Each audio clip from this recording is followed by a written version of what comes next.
Fox Sports. We are Fox Sports. We are Fox Sports.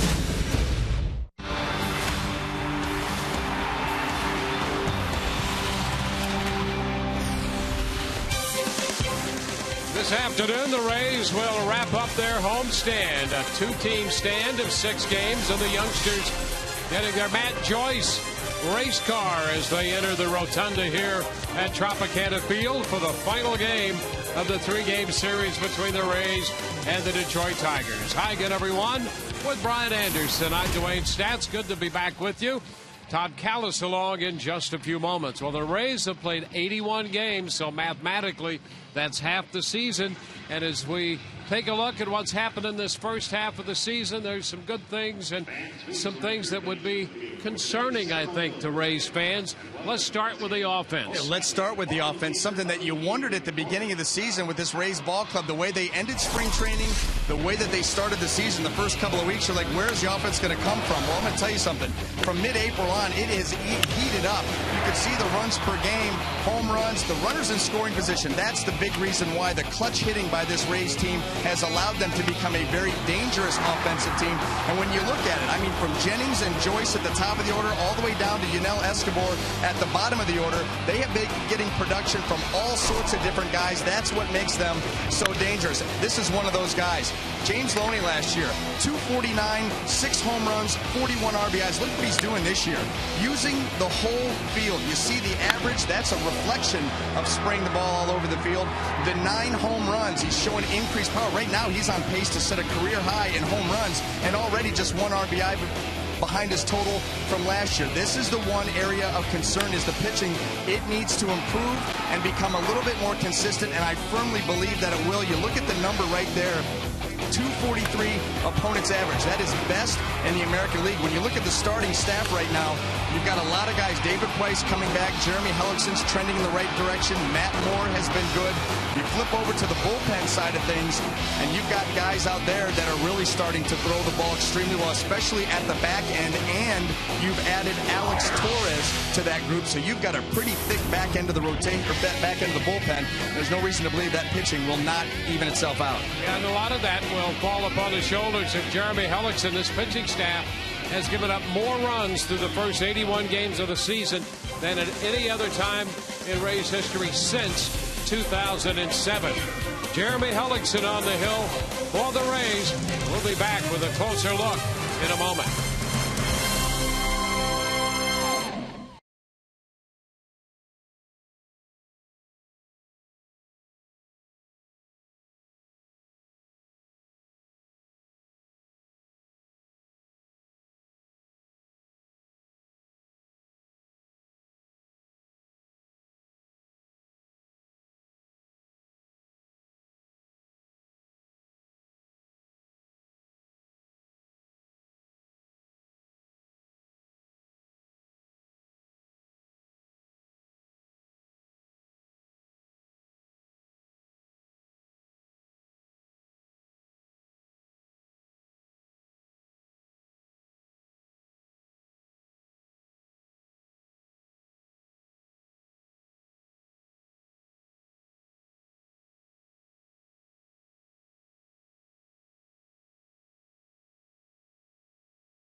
bullpen session getting ready for the start today as the Rays and the Tigers wrap up this series at Tropicana Field. The Rays will head to Houston for 4, then right back home for another 10 games leading into the All-Star break, so a stretch of 16 out of 20 at home.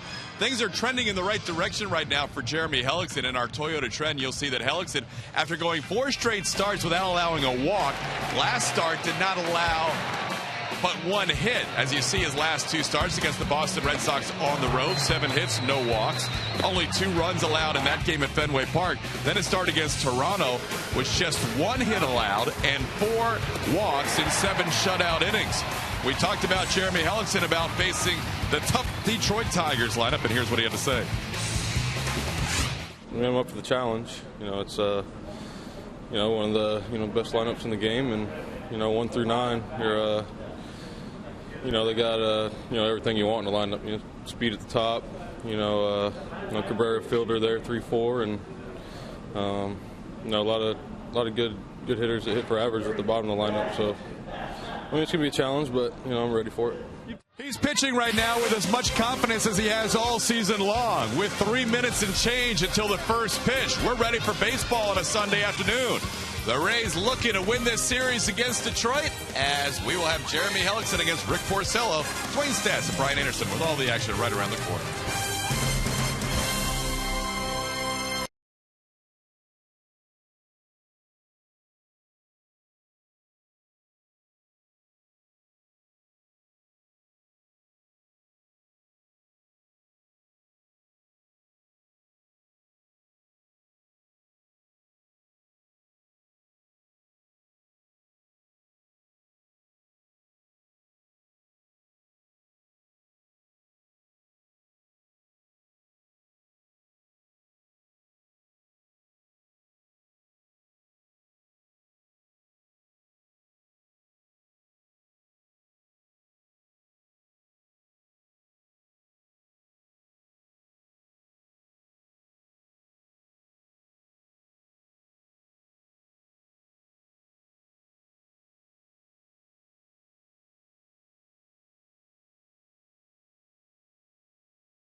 One to go.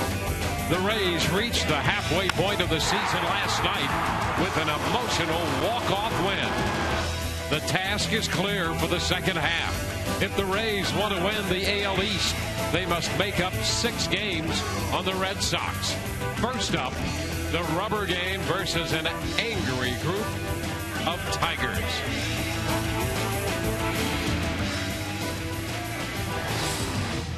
And on the heels of last night's victory, the Rays trying to take the series from the Detroit Tigers, even at a game apiece. Tigers winning game 1 6-3, and the Rays last night in 10 innings 4-3. Orestes Estrada with us. He'll be stationed again in the camera well. And Orestes. Hey guys. Yes. Yeah, got a little commotion going on over here, a little pregame, but excited about today's game, obviously for a lot of reasons. Number one, it'd be interesting to see how my former manager back in the day, Skip Leland, will address the situation with Miggy yesterday. Obviously, he talked a little bit about it, and I don't expect, I don't know what you guys, and we'll probably be talking it in game, but I don't think he'll actually blatantly hit somebody, but you may see a brushback, a really well-placed brushback with no one meant on, maybe 2 outs to the right hitter, because I don't think he's still not real happy about what happened last night. Yeah, Joe Madden in post-game comments, kind of wondering what all the commotion was about. And I think that's his approach right now. If it escalates, it'll do it quickly and won't be much fun.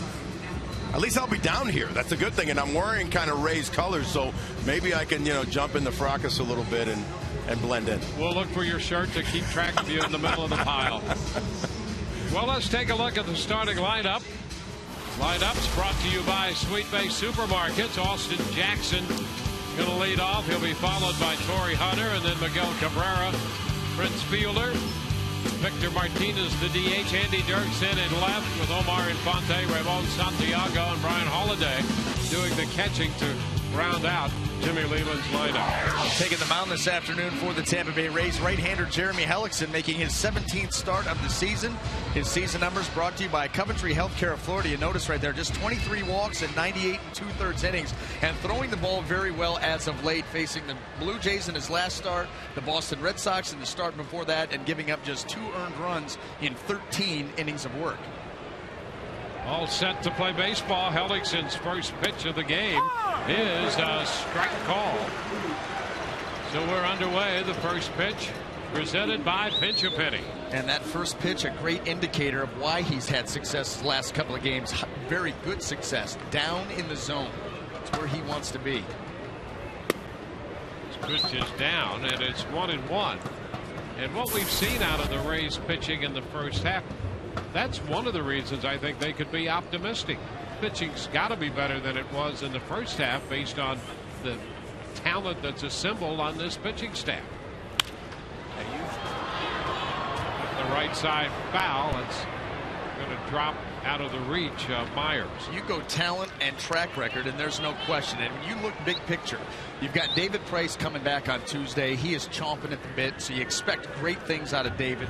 You've got Jeremy Hellickson is starting to pitch, I mean, this month, and especially those last 2 starts like you expect him to. Matt Moore has rebounded from a couple of subpar outings. He's had a great first half. Roberto Hernandez is throwing the ball better. You got a couple of kids, Archer, Colomé no longer here, but getting an opportunity. And Archer did a heck of a job last night after getting dinged for 3 runs in 1 inning and settling it down for a couple more, turning it over to the bullpen.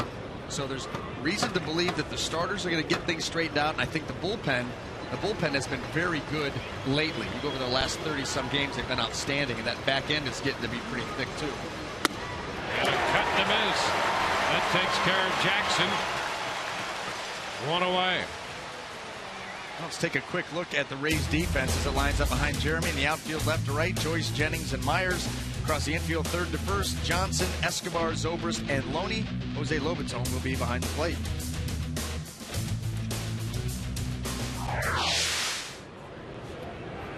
Here's Torrey Hunter, veteran outfielder, back in the lineup this afternoon in right field.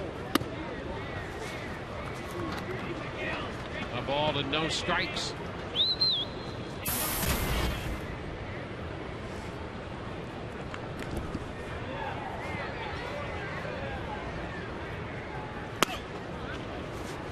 Hunter takes it close. 2-0. Miguel Cabrera on deck.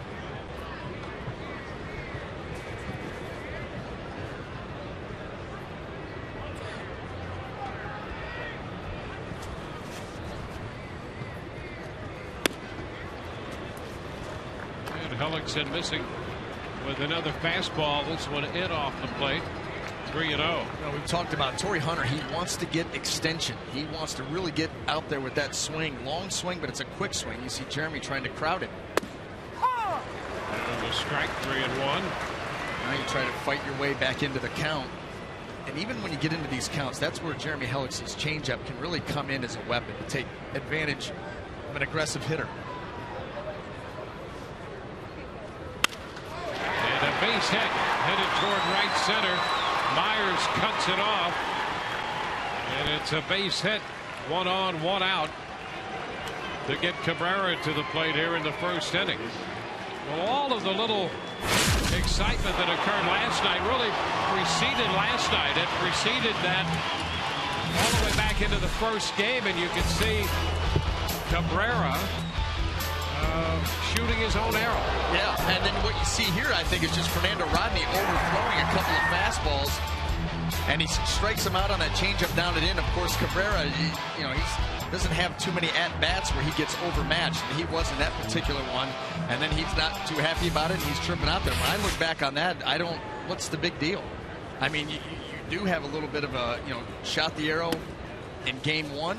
Fernando Rodney probably doesn't like that, so he tries to overthrow a couple of heaters. You can tell the first one was high and away. Yep. He's not going at anybody. By the way, that's not the situation you go drilling guys. That's right. And the one got away from him up and in. Of course, I think it being up by the head is where you start to raise some eyebrows. No question about that. But then after he strikes out, now he's not happy about the result, not happy about the overthrown pitches near his head. Ground ball third. This is Johnson. He'll go to second one. Over to first. 5-4-3 on the double play. So Cabrera hit the ball hard. And Johnson down in third starts the around the horn double play.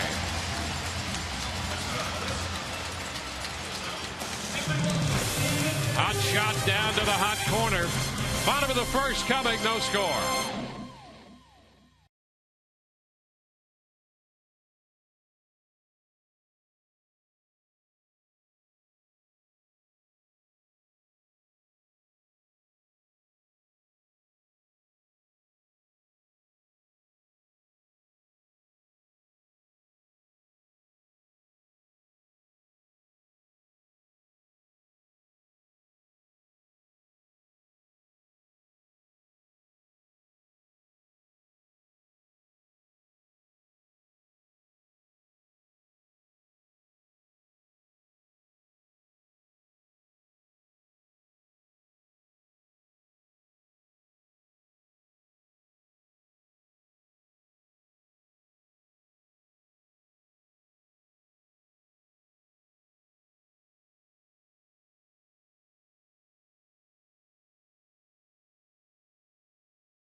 Hellickson getting Cabrera on what turns out to be a 5-4-3 double play. Yeah, hot shot. Nice job by Ben Silvers to get out of the way of Torrey Hunter, to be able to clear him and make a strong, accurate throw to finish out that inning-ending double play for Hellickson. Quick look at the lineup for the Rays. Presented by Sweet Base Supermarket. Joyce, Jennings, and Silvers. Loney, Myers, and Scott the DH with Johnson, Lobaton, and Escobar. First pitch. Matt Joyce there to strike on the inside part of the plate. Rick Porcello on the hill making the start for Detroit. Chop down to first. Fielder will make this play unassisted to retire Matt Joyce. Let's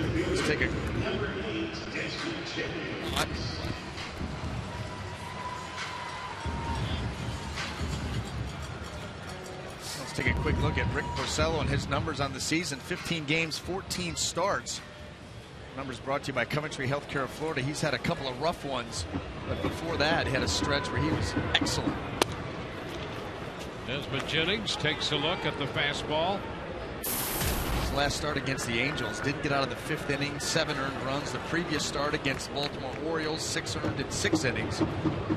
But chopped down to third. Cabrera's throw in a straight line to Fielder. Couple ground balls, and that's another thing Porcello's known for. Yeah, his ground ball percentage is at 70. That's what he wants to do, get you to beat it into the ground and use this Tigers defense right here in the outfield left to right. Dirks, Jackson, and Hunter across the infield third to first. Cabrera, Santiago, Infante, and Fielder. Ryan Holiday will be behind the plate. You take those last 2 starts out. He had a 4-start stretch between May the 28th and June the 14th where he was 2-1 with a 1.33 and a 160 average against. So you know what he's capable of. And he hits Ben Zobrist. Well, it could be on now. Yeah, it should be. It should. Absolutely should be. Well, the warnings have been issued, and that's too bad. It absolutely should be from the Rays side. You don't hit a guy because one of your players got buzzed.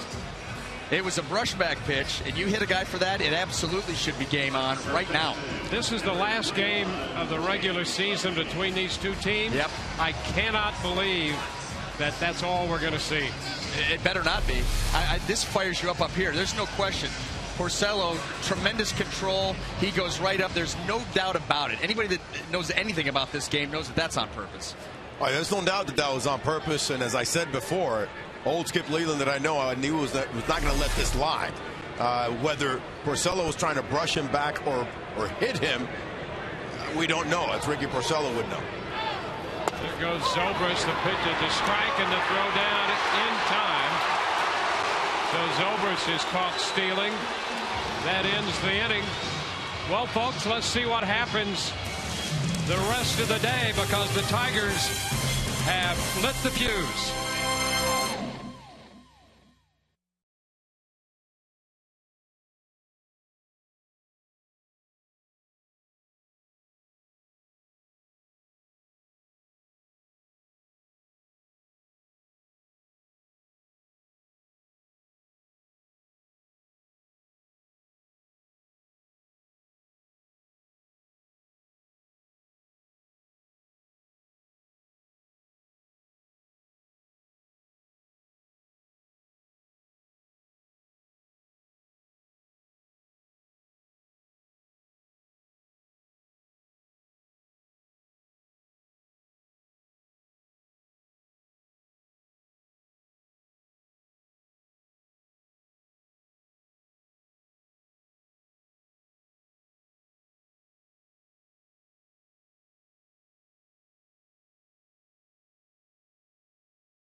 Strike first and hit Ben Zobrist.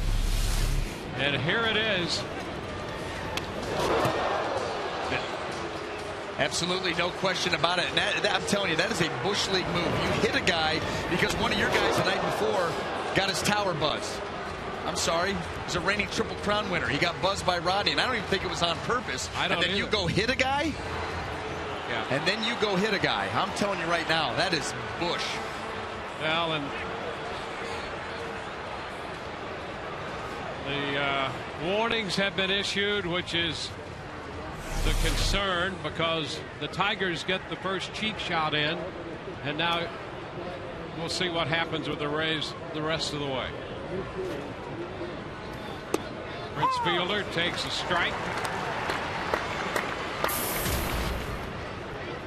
Fielder with 13 home runs, hitting .277.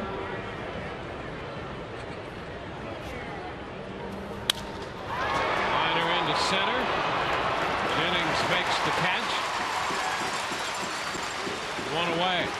And guys, again, as I said before, knowing the situation, watching what happened last night, knowing Skip Leland a little bit, I knew there'd be somebody that get thrown at, get knocked down. That's a little different. We don't know exactly BA, and I'll defer because of the fact that, you know, when a guy usually is going to go get hit, they tend to get hit more in the torso, the rib area. When you're going to brush a guy back, it tends to be more in the shoulder, up where that pitch was. So I don't know if Ricky Porcello was trying to brush him back statement pitch, which I'd be okay with, but not getting hit. Well, I don't know if that's. Well, go ahead, BA. No, I mean, directed that to you. Yeah, no, I mean, I know what you're saying, and listen, if they knock somebody down, it's part of the game. You knock somebody down. Right. Here's the thing. Let's go back to last night's pitch. I really don't believe that Fernando Rodney did that on purpose. Nor do I. He threw the first pitch up and out. I think he was just overthrowing a fastball, just reaching back, trying to hit 100, and overthrew a couple fastballs. His ball runs up and in. Now, I understand it up being the head area makes the hitter a little bit concerned, and I think the strikeout didn't help Cabrera's mood at all. And so you understand that, but you don't go hit a guy because your star got buzzed. Baloney. And you know what? And you had better be very good at knockdown pitches, right, or anything else, because when you come out and the first pitch to Zobrist, and you're a guy that has good control, you're a sinker baller, you want the ball on the ground, and you come out first pitch and hit Ben Zobrist in the shoulder, message sent, and that was absolutely on purpose. Well, claim what you want. That's my point. He's hit one man all year in over 80 innings. He's walked 15, and he's a sinker baller. And the first pitch is up and in to a hitter, and you hit him. I don't think there's any argument other than to say you hit him on purpose. Yeah. And here's the deal right now. I mean, with this pitch that we're going to see next right now, I think you make the great point, BA. Look at the movement on that pitch. Yeah. When you're throwing at somebody's shoulder or head, it's a four-seamer that's straight as an arrow, just like Porcello's pitch was to Zobrist. Yeah. That was a two-seamer that had so much movement, and the two key things are that two-seamer had so much movement, and that it unfortunately ended up by his head. Yeah, That's the problem. I can see him taking umbrage with that. Like, look, I don't like pitches up by my head. It wasn't on purpose. You could tell that from the first pitch that Rodney threw, that he airmailed to the backstop. And then the second one, like you said, when you're going to hit a guy, you don't start it middle in and let it run in. Nope. You just plunk him. You fire it right at him and you get it over with. That's not what he was doing right there. You can understand him taking umbrage, but you don't come out the next day and drill a guy. You don't. And the Rays, I mean, love to see him answer. Yeah, first inning. You get 2 outs in the first inning. You got a control pitcher. Yeah, I agree. So there's no question at all that he hit him on purpose. I mean, reasonable people would agree with that conclusion. So now the question is, what do the Rays do? Well, their hands are tied right now unless you want Hellickson gone. Well, and that's the conundrum they find themselves in. And they can't even answer it. And this is it. It's your last shot. So the Tigers win the game. They strike first. Take the cheap shot. Away you go. So you got to answer it by winning. That's the most important thing. Martinez draws the walk. And that's the problem. The problem that you're left with is Scarapazza, the home plate umpire, did not, which I think would have been lame too, issue warnings prior to the game, which we've seen happen many times in these, new years that we're in baseball.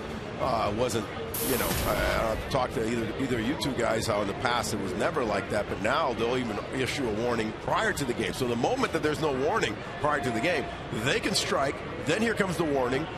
And you're, out of luck. Yeah, that's what I find bootleg. If you're not going to warn before the game, if you think that there's something brewing, and the Tigers may do something, then either you warn before the game, which you have your own thoughts on that, or you let the Rays answer.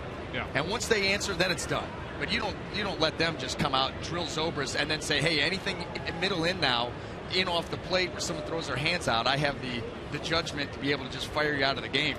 And certainly Hellickson can't hit anybody right now. Out of play by Dirks. The count 2 strikes.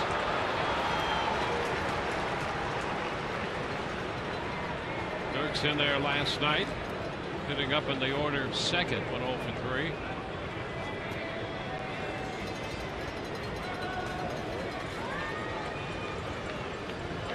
Well, if you weren't awake at the beginning of this game, my goodness, you are now. Well,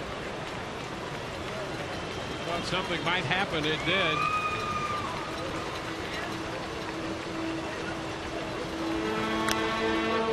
Foul ball back. Well, it was unnecessarily escalated. There's no question about that. And one way or another, before the day's over, we're going to have something else happen. Whether the Rays are winning or whether it's the other way around, there's something in store.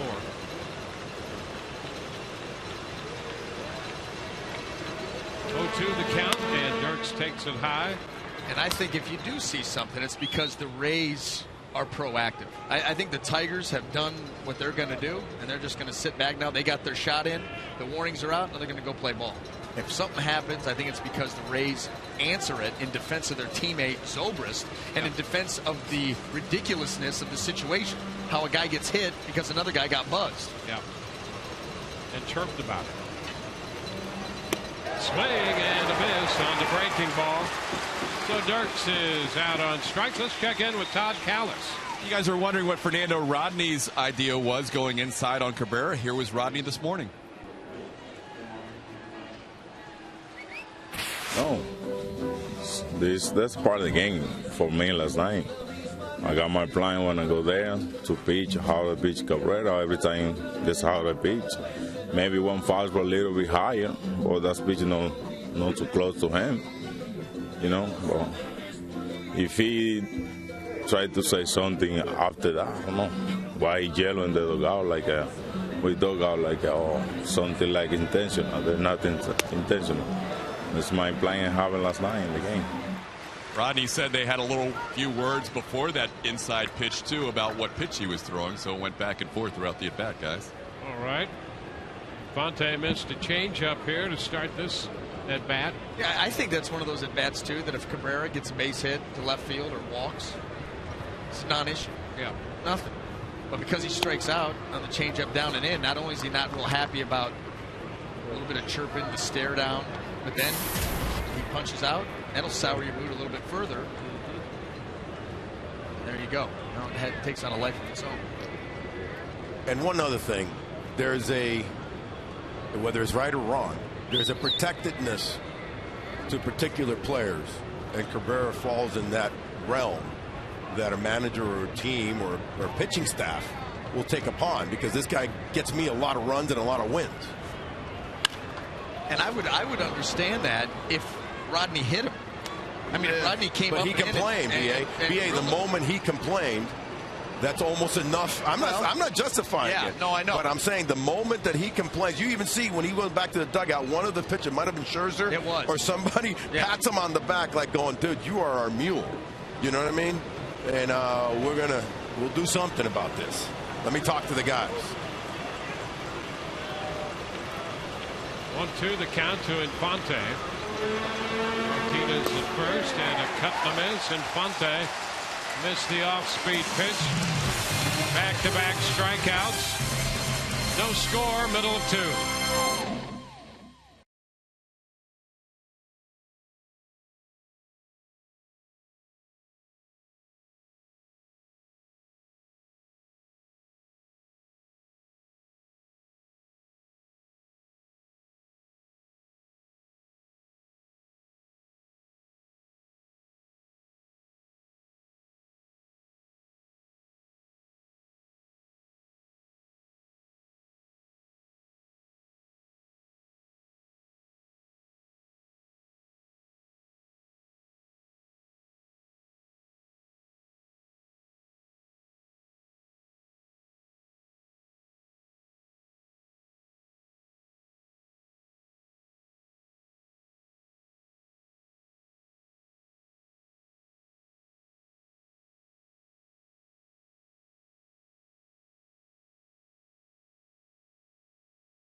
By H.H. Gregg.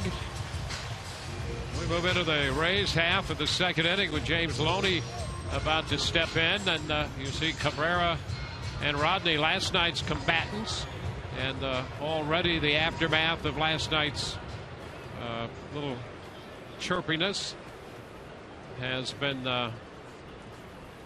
impacted in this game. First pitch to James Loney is a strike call. Yeah, I also don't think that that's the spot in the dugout you typically find Fernando Rodney at this point of the game. Never. Oh, okay. How about never? Okay. This pitch is a strike. The other question for Orestes, you know, I understand what you're saying about pitchers looking at a particular guy. In this case, Cabrera is a meal ticket, but don't you think if a guy's hitting 380 with all the run production, that he ought to expect that there might be a pitch that would be even purposely close to him once in a while? And if he's uncomfortable, should they go out and hit opposing hitters every time that happens? Well, it's a delicate response, and I'll try to tread around this. Okay? Yep. After this base hit. There's a base hit to extend Loney's hitting streak. He's going to head for two. The throw is not in time. Loney in with the two-base hit. So aggressively in, Loney with his 18th double. Now giving him the third base line, this ball sinking down and off the plate, and James Loney, you know he's going to hit the ball the other way if he's pitched away. And here he finds a hole, and he is hustling the whole way. Dirk's going to make a play on him, but not in time. See right there, Infante just forced to bring that tag from too far away. Loney keeping those fingertips on the back edge of that bag. So the Rays with the leadoff two-base hit. Here's Myers and a ground ball headed to short. Santiago is going to make this play. Getting back what you said, Dwayne, it's a very good point, but here's the delicacy of it. He's not your normal uber superstar, okay? And just the reality. And what I'm saying is difficult because I'm probably going to go on a limb here what I'm saying. But let's be honest, he's been babied a lot, all the way since the Florida Marlins. And I'll go out and just say it. And there's a lot of protective nature about how they've treated Miguel Cabrera. And I think the team continues to vacillate and try to always keep him happy because he is the major meal ticket here. Now you get a different guy, maybe on the other corner by the name of Prince Fielder, and he handles it differently, and he comes in and he said, don't worry about it, guys, I got it. I'll remember this guy the next time I face him, or it might be a situation, or I'll take care of it, or I'll rush him, whatever. That's the point, okay? That's the bottom line to this. That's what I think happened. And then a whole kind of almost organization is going to coddle the situation. And you're going to have a pitching staff that's going to go out there and go, we're going to protect this particular guy. And I knew that you could be delicate. I had once you opened up the can of worms, I'm going to go and explain it.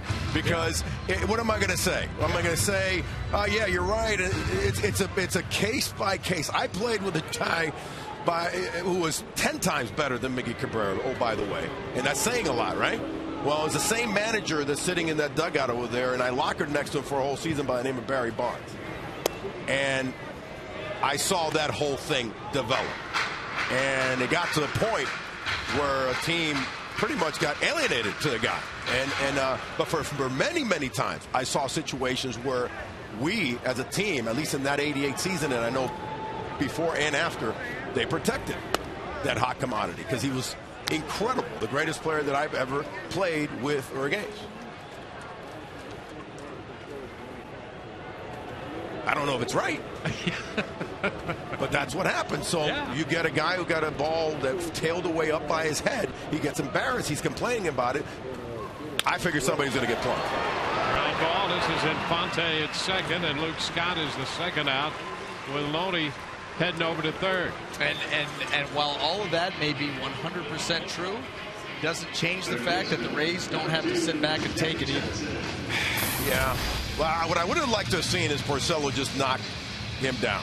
Knock him down, brush him back. Okay, that's tit for tat, and then you're done with it. But the fact that you guys made a good point that actually put me on the other side, the fact that Porcello has such position control that it should have been very good. He should be very good at knocking a guy down. Of course. So, there you go. Hey, it's been fun so far, guys. Man. Woo. All right, I'm worked up now. Yeah, hey, you can loosen your tie if you want. I'm telling you. This is the closest I've ever come to rolling the sleeves up. Ever. A ball now strikes the count to Kelly Johnson. Breaking ball in. But that does bring in another. We'll maybe in another inning bring BA into the fire as far as when a team, a manager, a pitching coach is asked of a particular pitcher to go out and get a guy. And how all that works. Because you may not want to. You may even know a particular guy, or you may, you'd be like, okay, I guess I got to. And you know what? It's too bad. Exactly. You're absolutely right. And you go out and you complete the order. Yeah. And most of the time, when that happens, you know it beforehand. You don't need to be told. But when you are told, you go out there and you get it done in a professional manner and you move on. Now, if he comes at you, you protect yourself. But a lot of the times, guys know. Guys know. No doubt. That, listen, this may be me in the ribcage. It's just the way it goes. And I'll make a decision whether I take first and try to take out the second baseman and put him into left field, or I'm going to go after the pitcher. Or I had a case one time where I was Travis Fryman. Yep. You're gonna get Travis Fryman, and I got him pretty good, and it was because of Boomer Wells was pitching for the Tigers. I was against the Tigers, and I was with the Angels, and it was a situation where David Wells, they had kicked our butt the first 2 games of a series, and in Game 3 we had a lead. Chad Curtis hits a home run. He drills the next guy, like, oh, they're going to hit a guy because they're winning just a regular ball game. So it was on the bench, like, Travis Fryman, you got him. Yeah. He comes up, 2 outs in the inning, drill Fryman. What ends up happening? When the inning's over, Fryman goes after Wells up in the clubhouse. You got me hit because you're out there screwing around. So you never know how a hitter's going to react. Yeah. Pretty interesting stuff. Yeah. Well, I'm wondering, okay, is he going to come at me? Is he going to do it first? And then word filters back that he was not too happy with David Wells.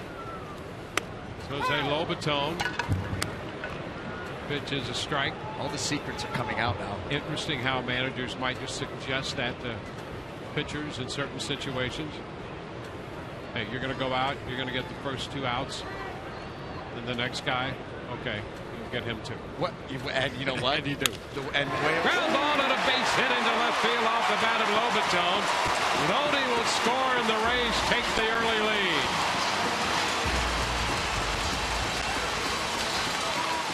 That's the one thing with these left-handed hitters against Porcello, because of the very good sinker. If they can stay patient and stay disciplined to take that ball the other way, they're going to find some holes. Loney did it to start the inning, and then Lobaton right here goes off the plate to drive him in.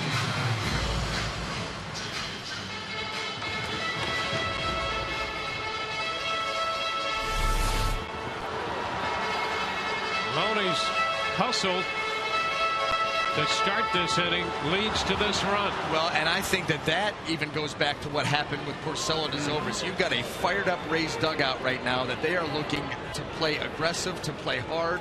And so Loney right out of the box is thinking, too. He gets there. The Rays pay it off here with 2 outs. Escobar takes a strike.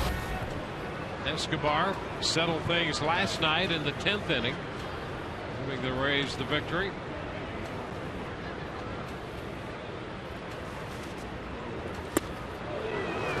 Cut right there. 0-2.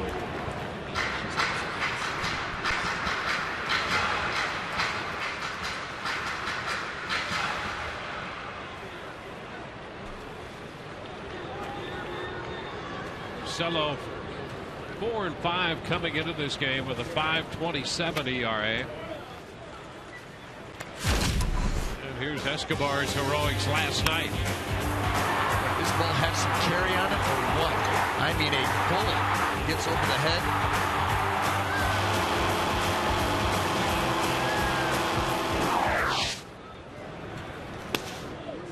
what was more impressive, the Escobar hit or the Desmond Jennings run out, jump, and lift that helmet right off his head? I mean, that was clean. It was like acrobatic, bro. That was impressive. That was delicate. It was almost as delicate as you answering that question. Yeah, right. Almost. Almost. Swing and a miss. So Escobar is out on strikes. The Rays get a run. And at the end of an inning, it's 1-0 Tampa Bay.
New possibilities by Florida Department of Transportation.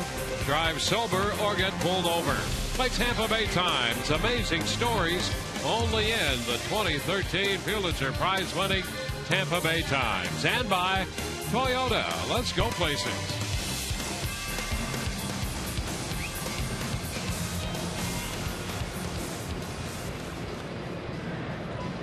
We go to the third here at the Trop this afternoon, and Ramon Santiago, the shortstop, hitting out of the 8th spot for Jimmy Leland.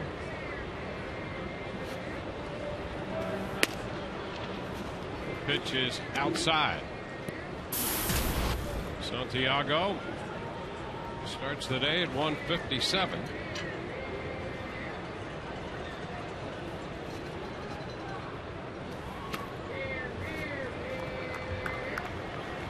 Nothing. Hellickson gave up a base hit to Hunter in the first, got the double play ball from Cabrera. Then with one out, he walked Martinez in the second, struck out Dirks and Infante on a curve and a changeup, respectively.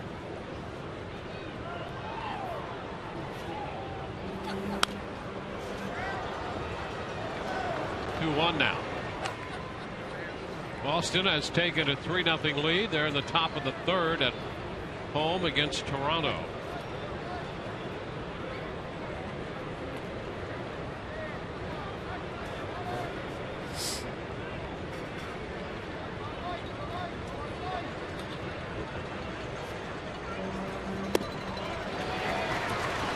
And that evens the count at 2-1 changeup. Well, and that's why it's such a weapon. That's why that pitch, it can put you away and it can get you back in a count. That was a very good one there and a great spot by Jeremy.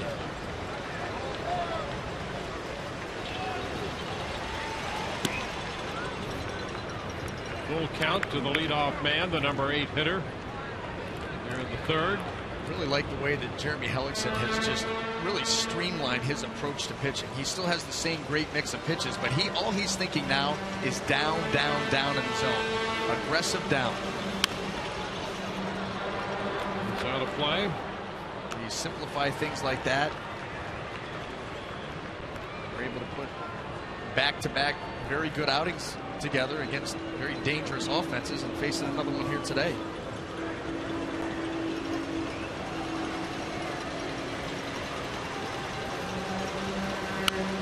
And again, a foul back. We'll see another full count pitch.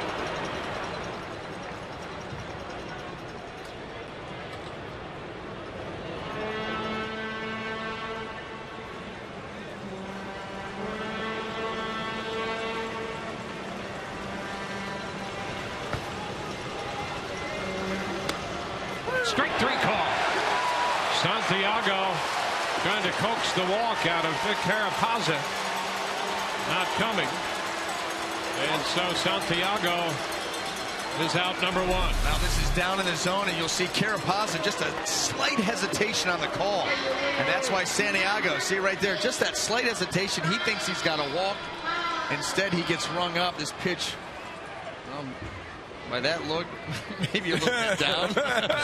There's a pitcher talking right there. Yeah. You know what? Lowenthal did a nice job of pulling that back up a little bit. So that might have deked it. Ron Holiday lifting one into left center field. That ball's pretty well tagged. One hop and to the wall. He's on his way to second and will stop with the double. So he didn't waste any time. The 25-year-old catcher out of Texas Christian University picks up his first extra base hit of the year. Well, he's thinking first pitch fastball, 9-hole hitter, and he got one to hit. That one not down in the zone. That's about thigh high, right out over the plate where he can get his arms extended. And that ball got shot out into the gap in a hurry. Well, now Jeremy is in one of those situations where this has been what has given him trouble. Runners in scoring position, 369 overall. Runners in scoring position with 2 outs, a 500 average, and has given up 26 runs with runners in scoring position and 2 outs. Just 1 out here. And you contrast that with an overall opposition average of 258. Yeah. So that really shows you what a major impact that has been negatively on his season. When you talk about runners in scoring position with 2 outs, you're just 1 pitch away from getting out of that inning. 1 pitch, a pop-up, inning's over. 26 runs he's given up in that situation. He cuts that in half to just 13. His ERA is below 4. And you're talking about a guy that's sitting at 6-3, maybe even more wins because you cut those runs out. Maybe 7-3, 8-3, maybe not, but 6-3 with a 3.9. You're looking at Jeremy Hellickson's year a whole lot different than you are right now. A little bit uneven. Well, he's starting to straighten it out, no question. But that's how close the fine line of him having a really good year and trying to put together a really good year based on what he's done recently. It's a 2-0 change. Now, again, down, away. Great pitch behind in the count.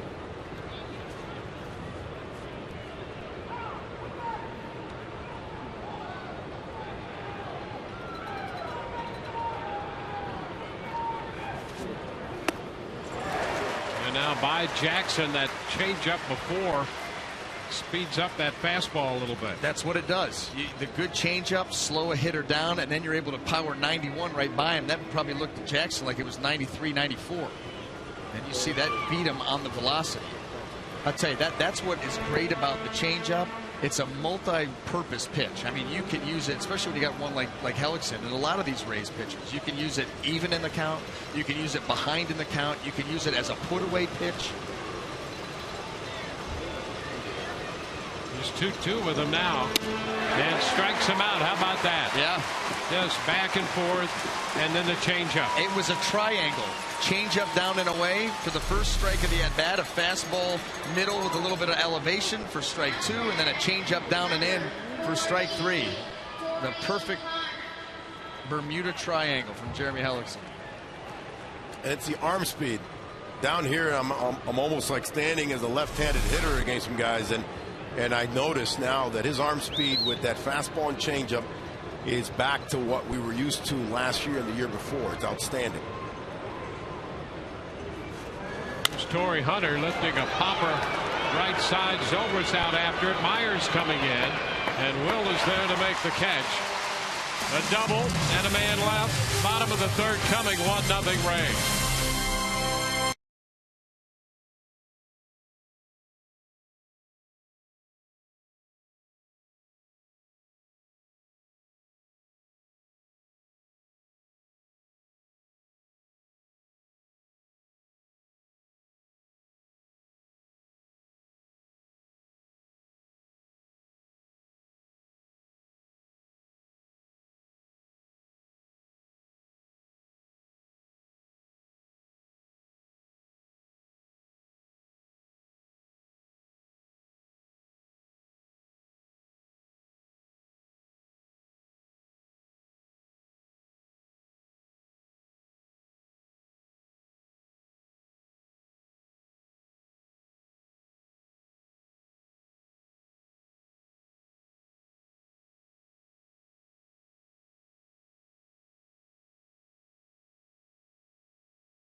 One nothing Rays as we head to the bottom half of the third inning. Today is game number 82 of the season. So in the first 81, the first half of the year, what do you consider the biggest surprise for the Rays? That's our AT&T Twitter poll question today.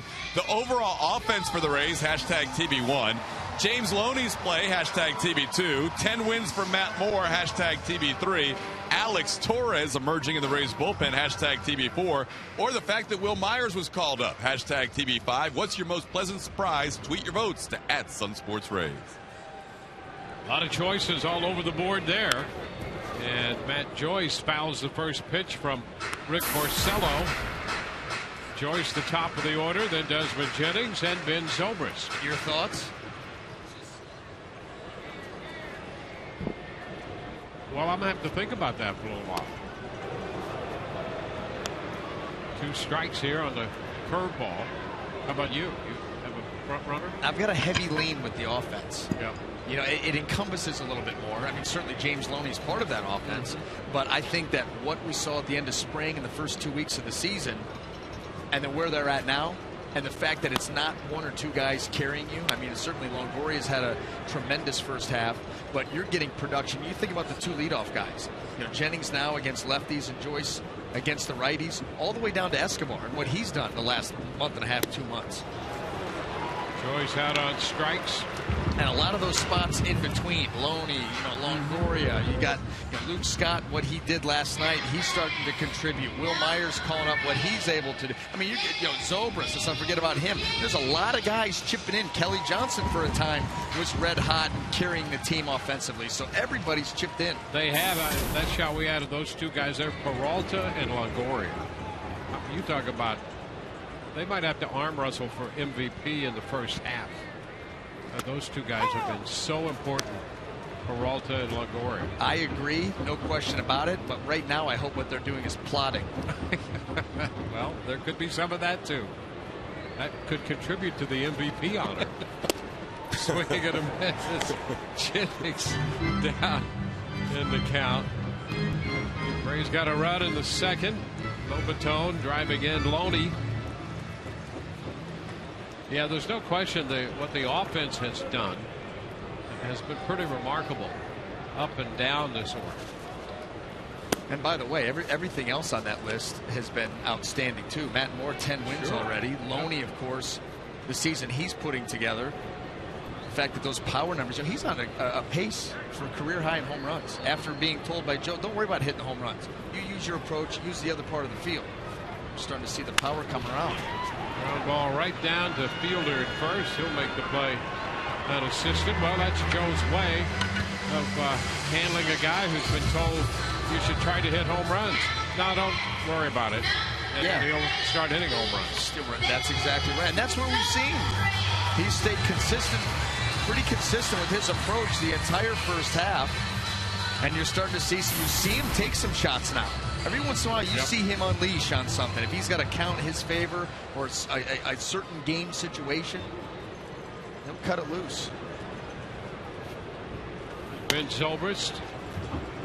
Then you go wide. You go to Alex Torres on that list. I mean, he's pitched so well that Joe's can't help but say, oh, maybe we got to find some spots for him here and there towards the back end. Talk about making that back end very, very good with McGee, Peralta, Rodney, and now you add Torres to that mix. And even the other guys out in that bullpen throwing the ball well. Jamie Wright's done a nice job. Nice pitch by Porcello. Pretty good changeup right there to go 1-1. What we're talking about is a team. We're talking about a winning team where you get contributions from everywhere. Yeah. Yep. 1 through 25. The old sniper pitch.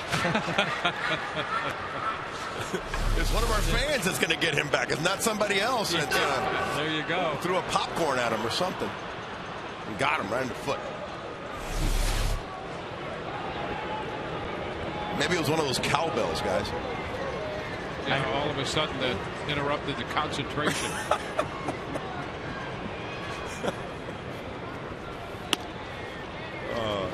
BA, got to go to BA for that one. BA, you got a slip story at the mound? I don't. Not that I can remember. And I'm certain that I would have probably remembered that. Yeah. I've done a lot of bad things out on that mound. Fall down is not one of them. I've been knocked off the mound a few times. But never on my own. I've fallen on swings for sure. Like catch your spike and you're like, oh, and I fell completely onto the home plate like a doofus. Well, especially when you uncork too. It's not like you were looking to spray the ball the other way. No, I wasn't slapping. Zobrist with a pop to the opposite side. Angling out Santiago Cabrera there in front of him to make the catch. So the Rays are out in the third. Cabrera will lead off the fourth. 1-0 Rays.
Here in the fourth inning. And this is what has brought us to this point. Last night, Rodney up and away. Pitch tailing up and in. And then the changeup that got him. And then the chirping. And the answer.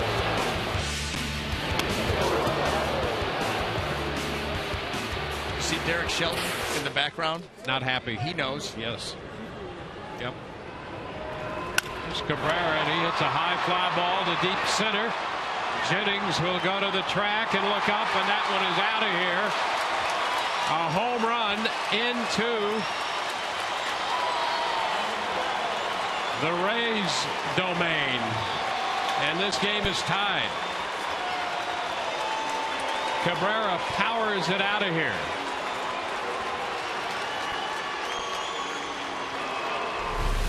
Into the tank. Well, right here, supposed to be a curveball that just hung up out over the plate, and well, there's no question about this guy's power, and that power from center field right on over to that foul line and right. There you go, splash down.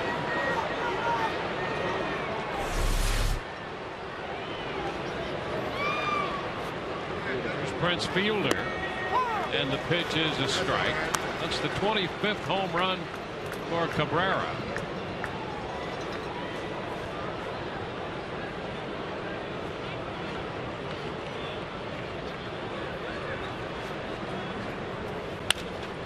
There's a line shot off the mid of Loney. Hellickson's going to cover and take the throw from Zobrist, who's right there to complete the putout. Well, a couple of things there. Great effort by Loney just to get a glove on that baseball and slow it down, and a nice job by Jeremy Hellickson not assuming that that ball was either going to get into right field or get caught by James Loney. And he's hustling over there because without Hellickson, this play can't be made. Nice job by Zobrist backing it up also. You know, as we take another look, this is hit hard and great effort by the Rays defensively. The home run by Cabrera, there's no question this guy, they're just the greatest going. But that pitch right there is a reason why you've got to come in sometimes with a guy, and they don't like it. But I mean, the better you are, then the opposition, unless you're just going to lay down for him, you've got to compete against him. Yeah, I mean, you're just going to walk the ball to the plate because he doesn't like to be pitched in. I mean, that's why. That's why you got to make those guys uncomfortable, change sequences, move the ball around, change eye levels. They're just a different breed, and he's at the top of the game right now. Hector Martinez punches it through the middle. I mean, Dwayne, you hit the topic that's talked about numerous times throughout a major league season, which is how this game has been watered down. And I was a hitter, so obviously, you know, I'm defensive to that and all that, but I'm defensive only to head hunting. I'm defensive only at your head. I am not at all defensive at all to a properly placed brushback, man. When I was hot, wherever I was, I understood it, and I got back to work, and it probably worked because then you go away, and my booty would be kind of pulling out a little bit, and it worked. But now we're in a watered-down scenario brought on by the league, and umpires enforce it. Yeah, I just want to tell you that's quite a visual image you painted. My big booty going out like that. I couldn't even, you know, if you put me on camera, it'd be like, it'd be go, oh, and then it was like, oh, and then you got me. Yeah, I got you. But my hands were still there. That's the only thing. But my heart wasn't. If it was properly placed. Andy Dirks, the hitter. 1-0 the count now, with Martinez at first in a tie game.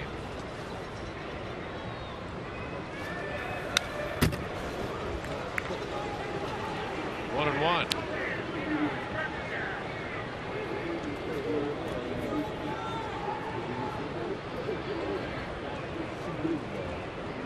There was times back in the, you know, I'm talking before even BA and I played, when you'd hit a really hard foul ball and the next pitch was a brushback. Yeah. On certain of these, you know, Don Drysdales and Gibson types. Yeah, it was a completely different game. It's hardly recognizable now to the game that it was then with those guys.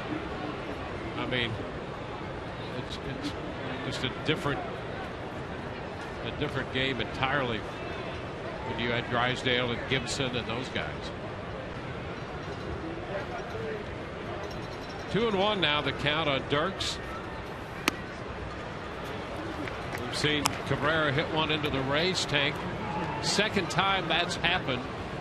Luis Gonzalez hit one in June of 2007 in there. Might have to send Todd out there to make sure that the Rays are okay. He has experience in that tank. And there is ball 4 outside. So 2 men on with 1 out.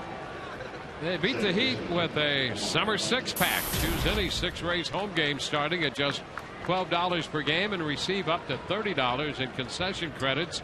All purchasers receive a Burst Pass Blue membership that comes with access to special promotions and rewards. Visit RaysBaseball.com/6-pack today.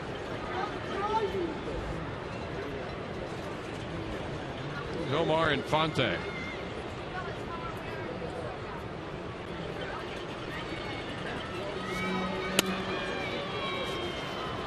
One ball, no strikes.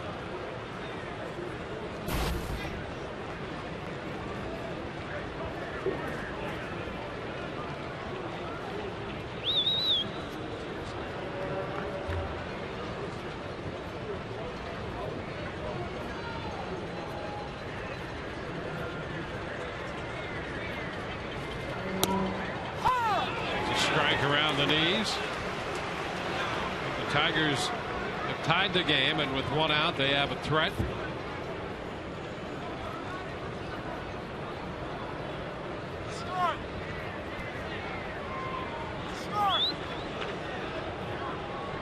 Jim Leland not happy with that last strike call. Well, it wasn't caught particularly well by Lobaton. I mean, he's a little bit off of his body and down, and the glove went down a little bit. It was a strike. So I think Jim Leland, watching that glove of Lobaton.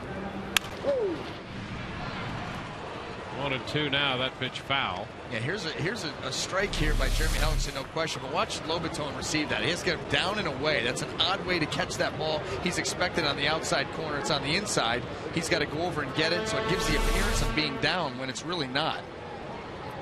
I'll tell you, that's one area that you've really seen Lobaton come along in, is his receiving of pitches. You know, something that Jose Molina has spent a lot of time helping him out with. Back and forth, trying to buy extra strikes for his pitchers.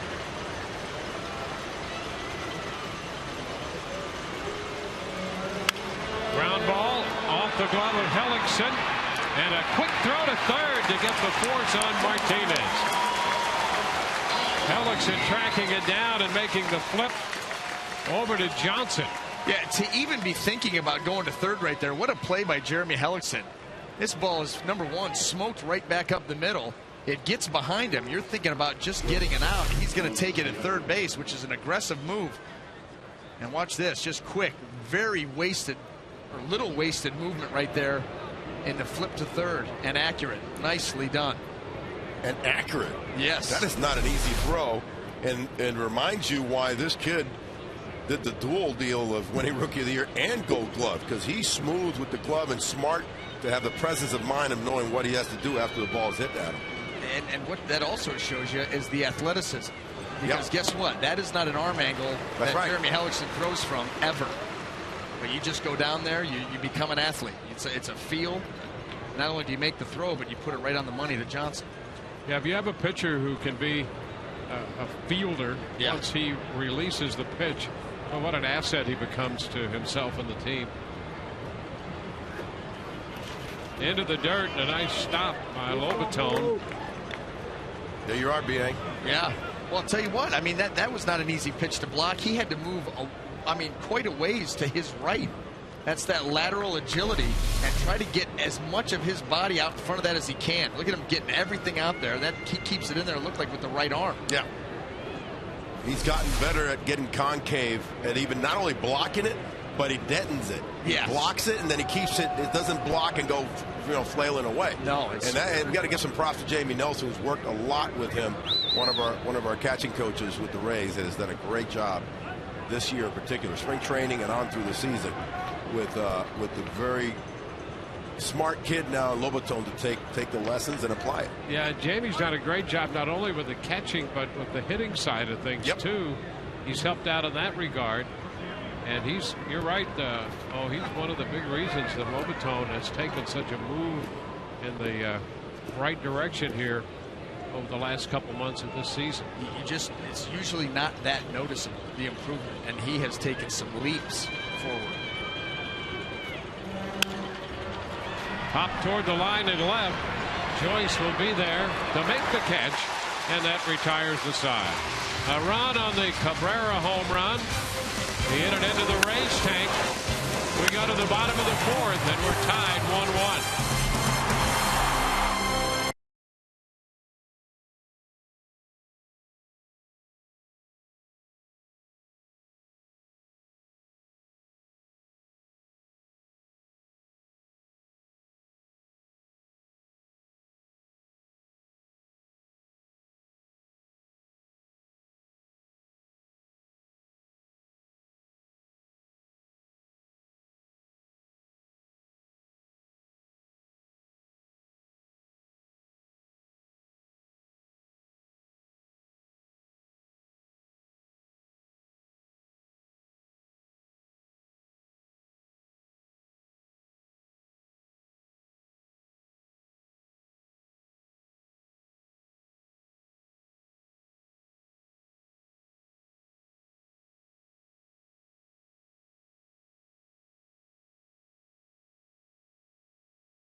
Canada Field.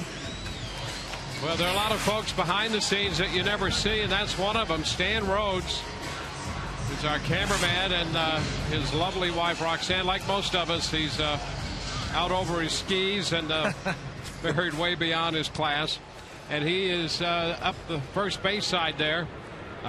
Happy birthday number 60 from all of us.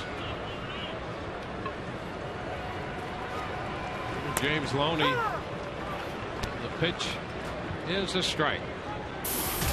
Guys, if I may, one of the things you were talking about with Loney and how a little bit more powerful he is, and especially how he's hit lefties this year. If you remember visually how Loney hit when he was with the Dodgers, the one thing that I kind of made a deal with it, and we showed a split screen of him before and after.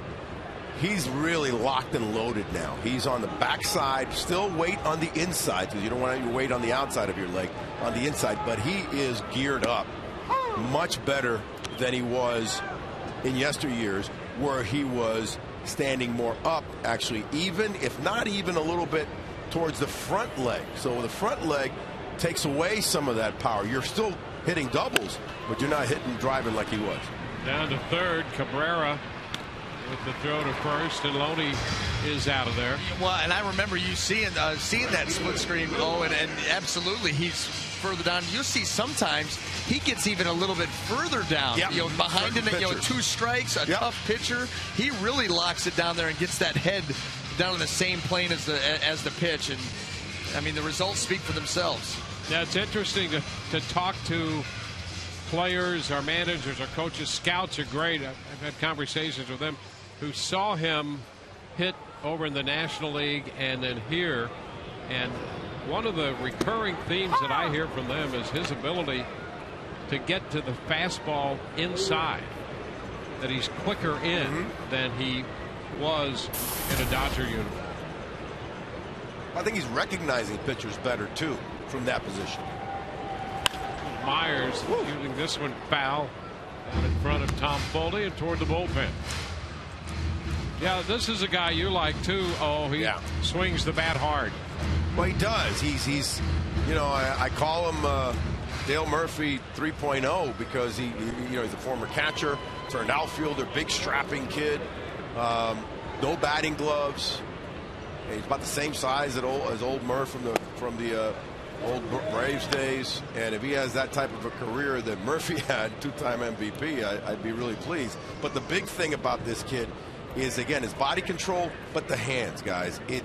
He's just got monster strong hands that just throw the head of the bat. Well, I'll tell you what, he certainly has been impressive. You know, all that you could have, you know, we had that poll. Yeah. What did you feel about him coming up? All you expect, everything else. I don't think you could expect it, what he's been able to do. I mean, just handle the moment on and off the field, play right field, show good athleticism, constantly hustling. I mean, I like the small things. It's nice he hits a home run. He's going to do that. He's got a powerful swing. That's impressive nonetheless. But even the routine ground balls that he is busting it down the line, doing the little things and playing the game the right way. And a base hit up the middle. He has his first hit of the day, 1-out single here in the fourth inning. I tell you the thing I like about him, you see all the athleticism and, you know, for a big guy, he moves so well and he hits. You know what I like about him? He's not one of these young guys who comes up and says, hey, look at me. No. He just does what he's supposed to do. It's so refreshing. It is great. So refreshing with all the hype, the hubbub, the fact that he is a young kid. Yeah, obviously he was raised correctly. I mean, his rearing was very good because he's a humble kid, and he just comes up here and plays the game. Like you said, doesn't bring any unnecessary attention onto himself. He's certainly getting a lot of it, but it's not coming because he's out banning for it. Hey, base hit to the right side off the bat of Luke Scott. The Rays have back-to-back base hits. Well, that is refreshing and just a great thing to see in a kid come up and go about his business, do his job, and he's not turning the spotlight on himself. He's not making noise to attract attention. He's just doing what he's supposed to do, and you can't help but like that. And because of that approach, you know, I think it's. You expect big things out of him, and I think that's exactly what you're going to get because he's shown that ability to just stay in the moment. Yet another reason why he reminds me of the Murph, man. And I know you remember him very well, Dwayne, from your Houston days of covering him. Again, nonchalant, quiet, did his job, and was a superstar. Nice block. Absolutely. Ball one to Johnson. Well, you're right that Dale Murphy's. In fact, we spent some time. He was inducted into the Hitters Hall of Fame here. And just the same guy now that he was then when he played. And the same kind of demeanor. 1-0 the count to Kelly Johnson. Line drive base hit into right field. Myers will hit third, and Foley's going to hold them up. Hunter unleashing the throw to the plate, and the bases are going to be loaded. 3 consecutive singles. They're loaded now for Lobaton. You talk about having to have a feel for the game. How about Tom Foley down there at third base coach? You got first and second of a tie ball game. You got a base hit right here by Kelly Johnson, and now you've got a split-second decision to make. Know who's running, who's throwing, how hard the ball was hit, out to right field, and I think he does a nice job there of holding Will Myers up. I think Torrey Hunter had a good chance, but you see right here, he's got to figure it out quick. You can see, get his position down the line, hold him up. I don't think those guys get enough credit at the split-second decisions they have to make that may or may not cost your team a run. Get a guy thrown out. You score them. 1-run, 2-run games. A lot of pressure on those guys down there coaching third base. Yeah, you got to make the decision right now. There is no waiting to see. And that's why you've got to be prepared. Yeah. You know, for where the ball's going to be hit, I guarantee you, Tom Foley can tell you right now, outfield arms. Who we going to run on, who we not, who we going to look out for. He's got to know his runner out at second base. How is he running? The base hit, was it hit hard? Did it dribble into right field? A lot of factors, a lot of variables. There's Lobaton taking a look at a pitch down and away.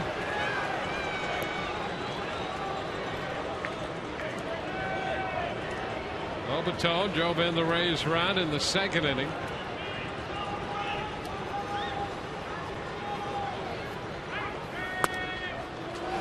At the same spot, too low. 2-0.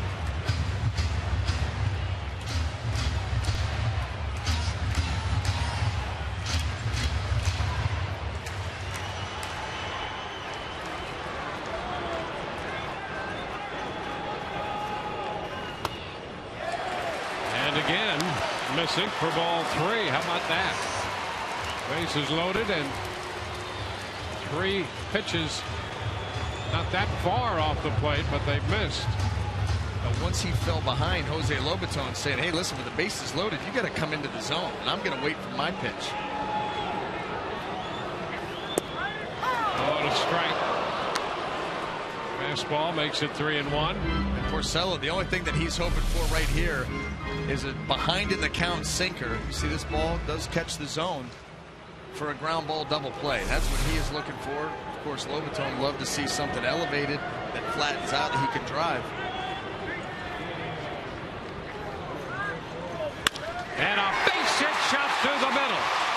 Myers scores. Scott's going to be held. Rays take the lead, and Lobaton has both runs batted in. Great at bat by Lobaton. Really impressive. That's right. He's got the count in his favor at 3-1. He gets another sinker, and you know what? To Porcello's benefit, this ball is down. But look at him just go down there and get it, and just rifle that ball into center field. Great piece of hitting, and you know, BA, you were alluding to that cumulative hitting that we've had in this first half, and you forgot two guys that really didn't hit that all that well last year, and that was our catchers, and they're hitting this year. Both Molina and Lobaton have done a really nice job in the first half of hitting down there in that 7, 8, 9 hole.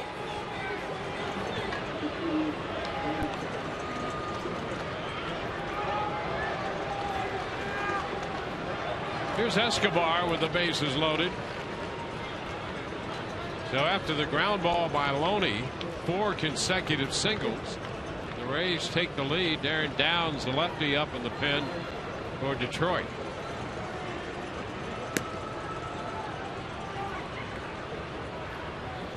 The Tigers will take some time.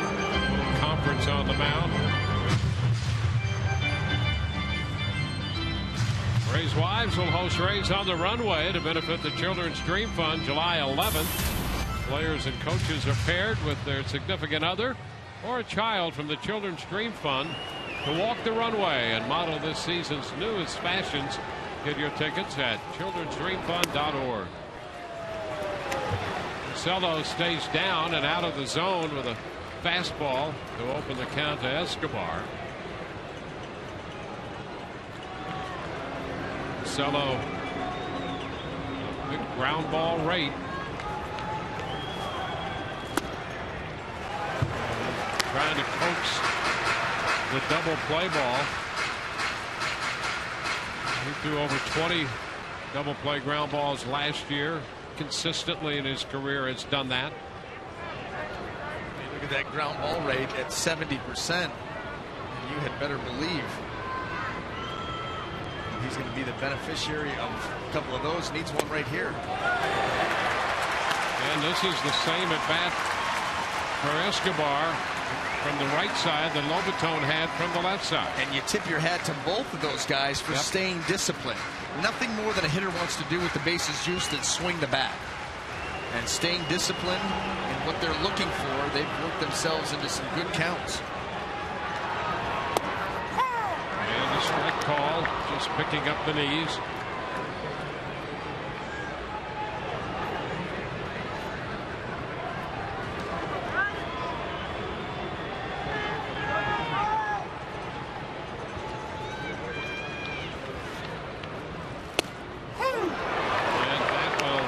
Count full.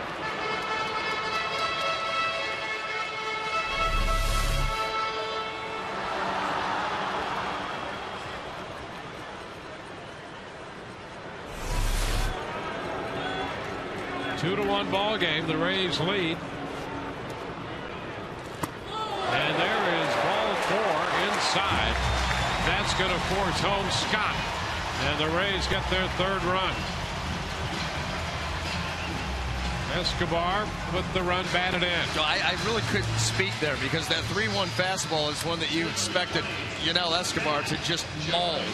And he takes it, and all of a sudden the next one runs up and in. He gets that RBI anyway.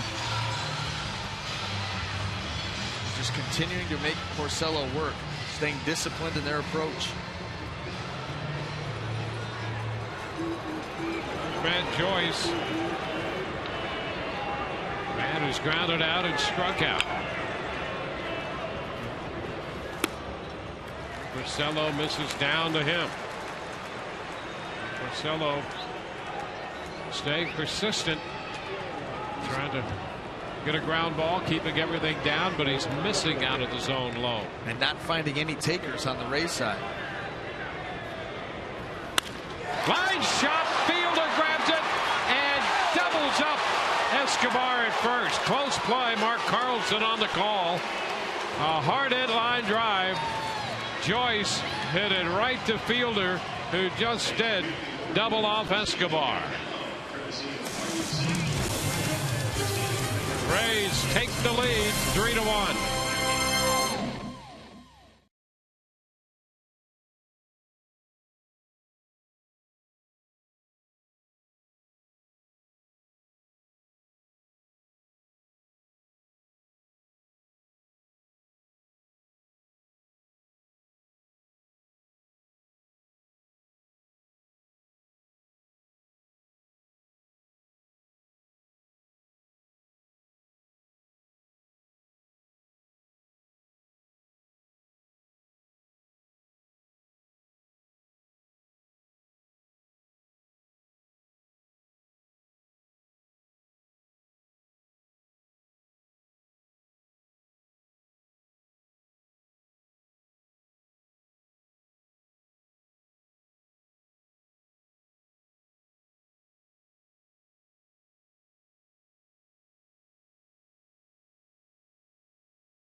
One lead into the fifth inning here at Tropicana Field this afternoon. It's time now for the Just For Men Auto Stop Foolproof Stat. Through the first 81 games, James Loney leading the team in hitting. And of course, Evan Longoria now home runs and RBIs, and the plantar fasciitis has flared up on him, and so he's sort of in a holding pattern right now. Now, production all around. How about Matt Moore? Who would have thought 81 games in, Matt Moore with 10 victories, David Price with 1. Yep. And the Rays still sitting right there poised to strike. That's why you feel so good about their second half prospects. And then holding up the bullpen end, Joel Peralta, I don't think anybody, the games, the holds, and then you combine him with McGee and Rodney and Torres and Wright, got the makings of a pretty good bullpen. Hellickson set to begin the fifth. Ron Holiday, the catcher. And he takes the first pitch off speed in there for a strike. He doubled on a first pitch fastball in the third.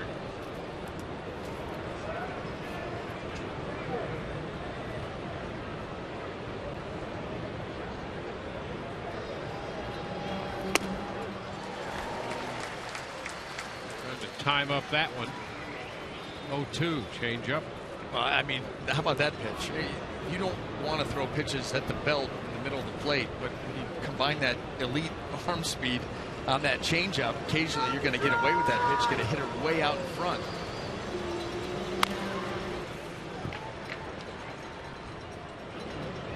That's why these young pitchers, you'd love to have the location on the changeup to go with the arm speed, but the most important thing on the changeup is arm speed, more so than location. You could throw a changeup in a good location, but if you're slowing down and tipping it off, the hitter can still get the jump on you. Arm speed is number one.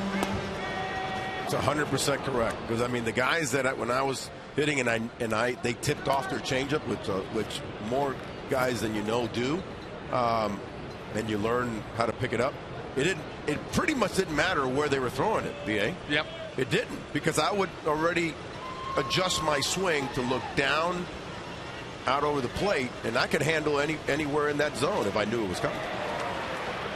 Holiday misses the breaking ball and is thrown out. Lobaton to Loney. First out here in the fifth.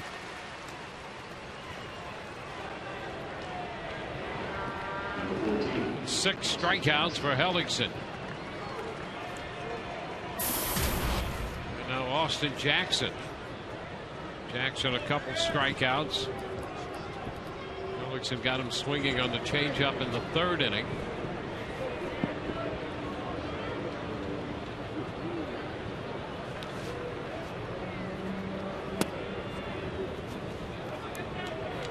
One ball, no strikes.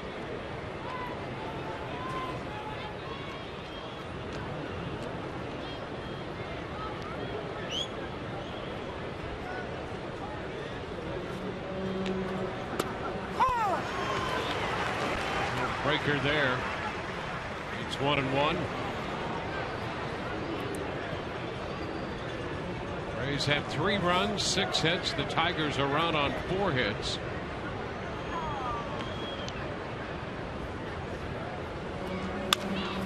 Chopped to short. Escobar's throw. So 2 gone. Fox Sports is proud to team with Feeding America, a nationwide network of food banks that helps feed more than 37 million people in America each year through pantries, soup kitchens, and shelters.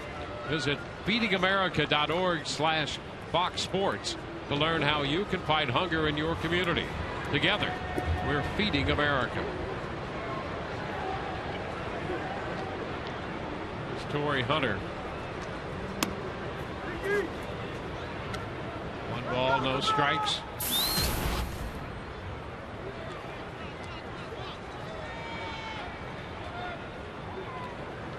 A ball, no strikes. High pop, shallow center. Zobrist making the call out there from second. 1, 2, 3. Go the Tigers. Rays lead 3-1.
Of the 5th in the game today and all season long. Tires Plus donates $100 to the Pediatric Cancer Foundation for every Tampa Bay Rays home run televised on Sun Sports. Desmond Jennings takes the pitch up. He's shortened on the bat and takes it for a ball. A couple of ground ball outs for Desmond. 1 to 3rd, the last time to 1st. It's 1-1.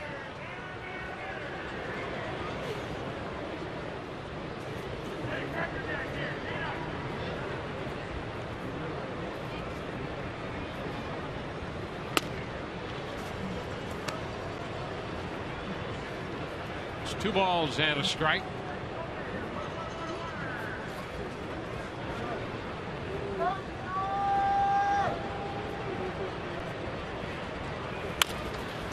tap to third base. Cabrera with a strike to first. Jennings is out #1 in the bottom of the 5th. Rays got a run in the second inning with Lobaton single home Loney, and then 2 runs in the 4th.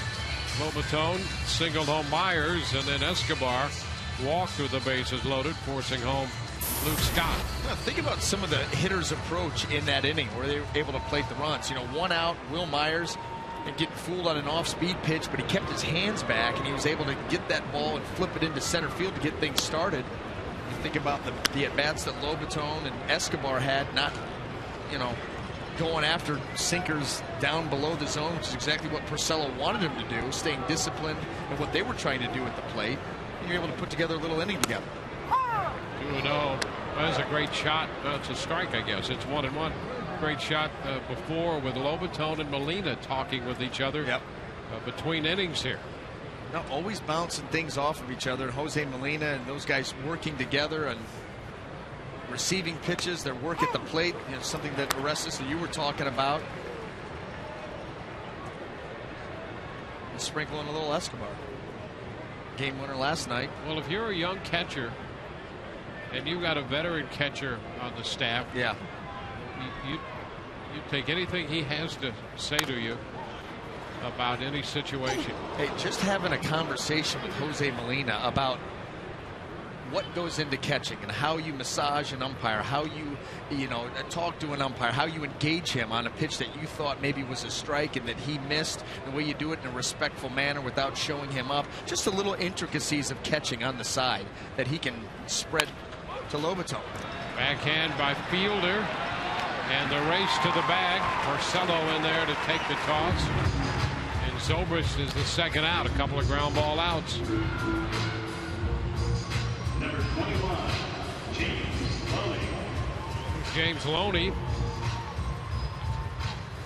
His leadoff double in the bottom of the 2nd that set up the first run of the game.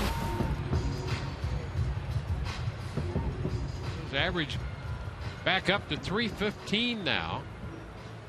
He had that hot streak for it seemed like a month and then cooled off a bit, but he's back again. Yeah, and what have you seen more recently? A lot more base hits to left field. Takes a changeup for a ball.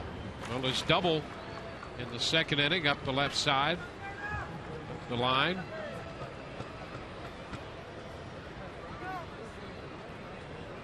BA, how about the big boy at first base? Yeah, how about him? When he moves around over there, he looks like it's a cross between a lineman. I'm not sure. Jamarcus Russell, maybe back in the day with the Raiders, doing a little pitch there to the running back. Yeah. Well, I'll tell you what. You talk about a big, strong guy, and you're right. Good kid. Real good kid. Well, how about that home run that he hit here the other night? There's the strike. And he comes by that power honestly, too. Yes, he does. His dad could hit him a long way. Yes, he could. Big Daddy. I first met him when he was 6 months old playing winter ball. And Big Daddy, Cecil Fielder, brought him over to me. And I thought he was like 3 years old. This is my son, Prince. I go, he's walking and talking, I'm assuming. He goes, no, he's only 6 months old. Had a goatee. He was a big chunk of a boy. And a wonderful kid. Kind of a breath of fresh air. We were talking about the good up-and-coming star. Well, he's already established star, but you know what I mean? The Will Myers, these positive influences of the major leagues. He's one of them. Loney check. Curveball down and in, and the count is full.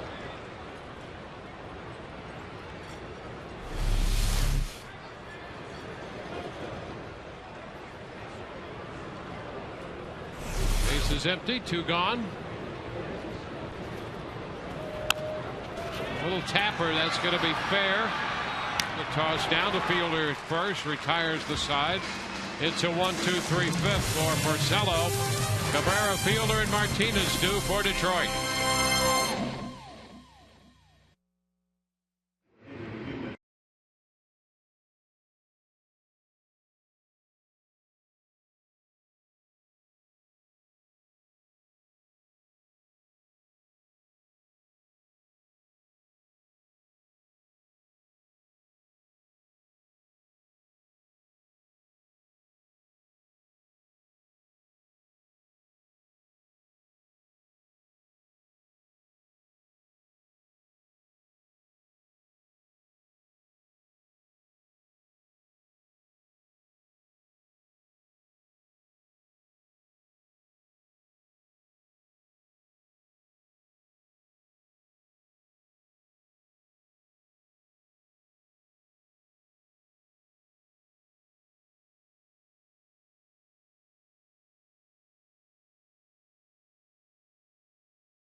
Then Prince Fielder and Victor Martinez with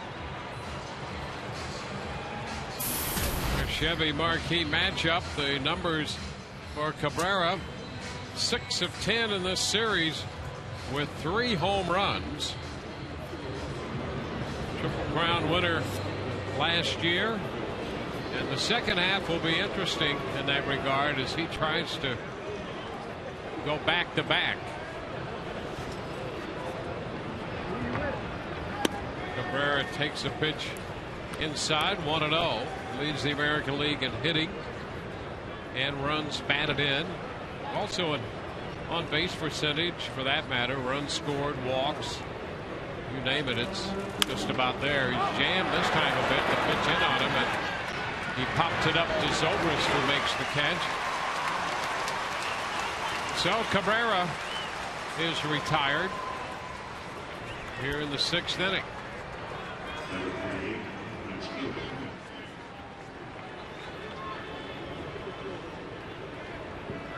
And here is Prince Fielder. Fielder's hit the ball on a line a couple times. He lined to center in the 2nd. And then he hit a line drive off the glove of Loney. Cabrera just now getting back into the dugout. And Loney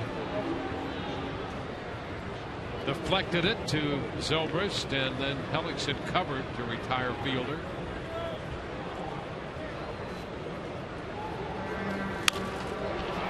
Hopper in the shallow left. Escobar hustling out there. Joyce in. And Joyce makes the catch. So 2 gone here in the 6th. We haven't heard from Todd in a while. Todd, how are you? I'm doing outstanding, Dwayne, as the Rays get ready for the All-Star break in a couple of weeks. 16 out of the last 20 are at home. And after today, the last 14 games, 4 on the road in Houston, then Chicago, Minnesota, and the Astros again, all against teams with records below 500. There you see the records at the bottom of your screen. The Rays hit the halfway pole with 42 wins. So you have to think probably they need at least 50 in the second half to get into the postseason. And that might not be a bad way to start, because coming out of the break, they have a 10-game road trip all within the AL East, guys. Yeah, well, here's the opportunity for the Rays, as we discussed the other night, BA. Yep. Get 4 in Houston and then come home for that big stand leading up to the break. Ground ball, Martinez down to 3rd, and Johnson throws him out. A 4-pitch inning for Hellickson through the middle of the order. 3-1 Rays.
on the mound for the Rays today is Jeremy Hellickson. Just one part of the Rays' homegrown rotation. Almost all players coming through the minor league system here in Tampa Bay.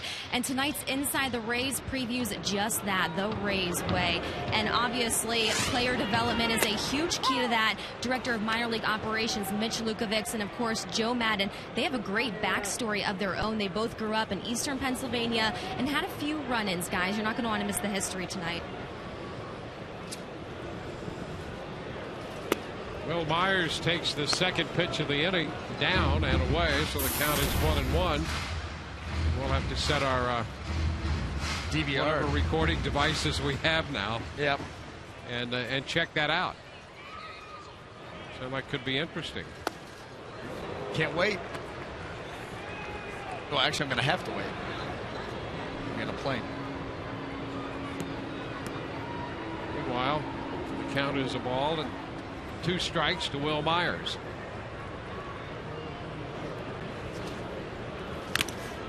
Cut there, and he fouls it back on the fastball. Luke Scott next, and then Kelly Johnson. 3-6-0 for the Rays. They've stranded 4.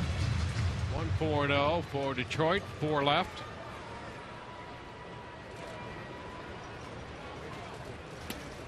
And Myers out on strikes. Porcello strikes out Will Myers. 3rd strikeout for the Detroit right-hander. A little off-speed pitch there, tracking down and in, and he gets Myers right over the top of it. Man, it's so tough for a hitter, too, when you get that off-speed, that changeup or the split that's middle in, because out of the hand, they see the arm speed, they see the ball close to them, and they know something coming in there. They've got to get it started early, and it turns out to be off-speed and then way out in front and over the top. Ball 1 to Luke Scott. Luke, part of the 2-run 4th for the Rays, at the home run in the 8th inning last night, connecting off Verlander. It's a ball and a strike.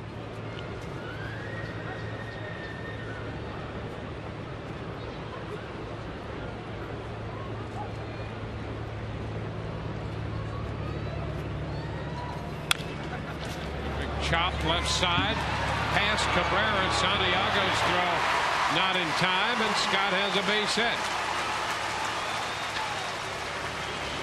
Well, the only play that the Tigers had there is if somehow Miguel Cabrera was able to cut that off. That chopper, it gets by him, it's going to be too deep. This is your shot right here. He gets it, they've got to play. If not, Luke Scott's going to have it hit.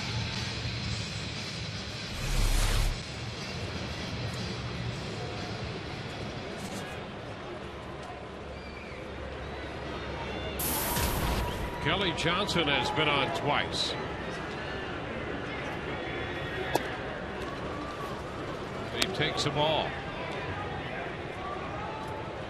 Tigers get some further action in the bullpen.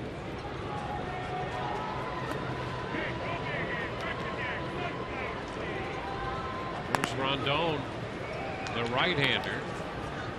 Downs the lefty again. 1-1 to count on Kelly. This is the 3rd start here at Tropicana Field for Porcello. He's 1-1 with a 2.51 ERA coming into this game here, pitching at the Trop. Pitch is a breaking ball high. 2-1.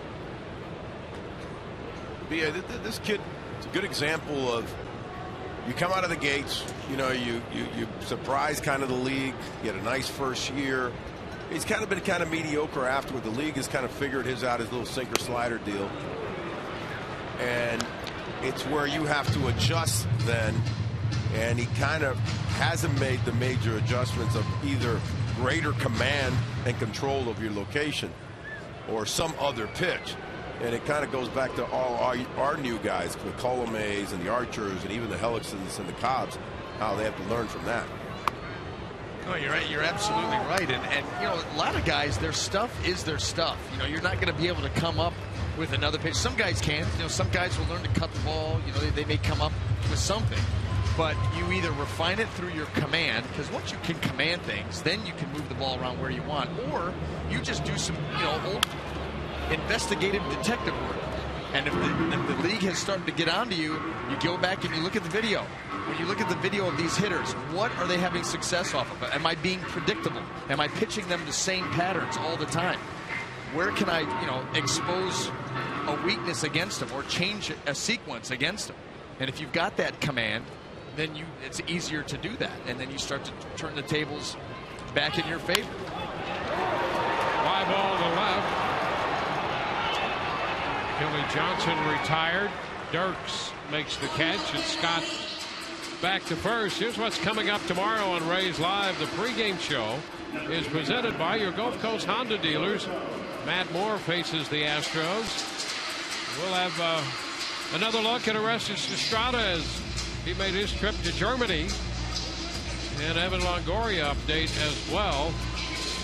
That's going to be the center of attention in regard to the Rays. It was a great trip. Fantastic. Would do it all over again. Except not right now because we're in the middle of the season. And you don't want to miss Jose Lobaton. I do not. Right now. Lobo.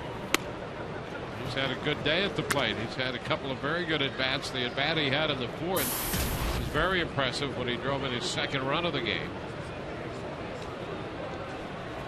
1-0 the count to him. With Scott at first and 2 gone.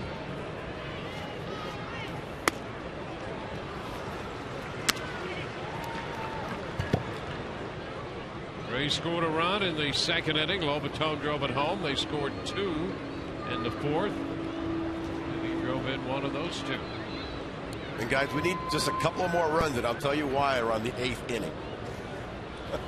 Yeah. Base hit the other way for Lobaton. Oh, what a day he's having. Up in the count, and he hits that one into left, a liner, with Scott stopping at second. He's 3 for 3. Yeah, and you can see exactly the game plan for Lobaton. We talk an awful lot about pitchers game planning for hitters. Well, Lobaton has game planned for Porcello brilliantly. Figuring on seeing a lot of sinkers down and away, he's just said, you know what, I'm going to go the other way. And he's done that twice and back up the middle once in a 3-1 count. One other thing that Lobaton has done, changed from last year to this year, he's broken down his swing to know that, you know what, I'd like to hit some home runs, be nice to be a home run hitting catcher, but I am what I am. I'm going to become a better defensive catcher, and I'm going to hit line drives. And if you notice, he doesn't lift too much. Escobar chops it to third. Cabrera's throw to first will retire the side. The Rays have a couple hits, lead 2 and lead 3-1.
to you by Hyundai. New thinking, new possibilities.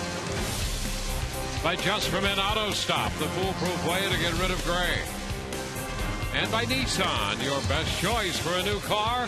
Nissan's Best Choice Sales Event. Shop ChooseNissan.com.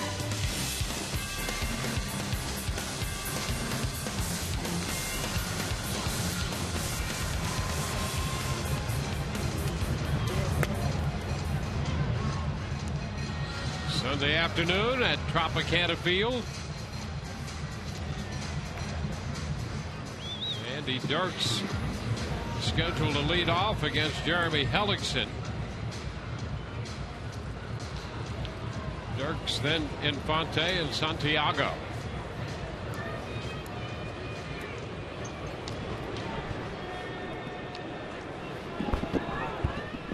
Dirks has struck out and walked so far.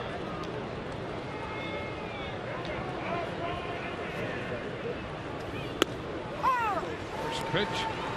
Fastball to open the inning, and that's in there for a strike. Blue Jays batting in the top of the 6th, trailing the Red Sox now 4-2. Dirks takes it down the left field line with a little slice that's going to stay fair.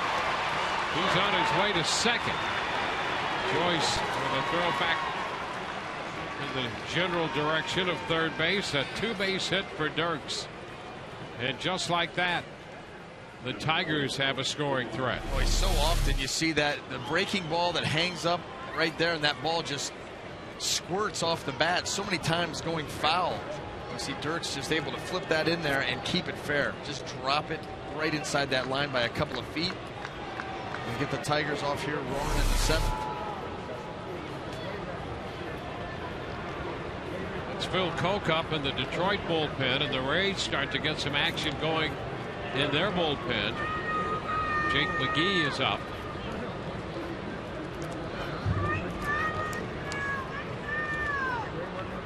Now Infante. Ground ball. That's going to be out of the reach of the diving Escobar into center. Dirks headed back to second, so he'll have to stop at third. And it's first and third with nobody out suddenly. Yeah, and Dirks didn't freeze on that ground ball in front of him. He literally peeled back towards second base, almost going all the way back before realizing that ball made it through. That's right here. It's in front of him, and he just heads back. They got to turn and change direction. That's why it's the only move up right there, one base. Those are the little things in base running, because that ball being ahead of you, Escobar is able to get to that ball with the second baseman coming in behind him. They could have picked him right off.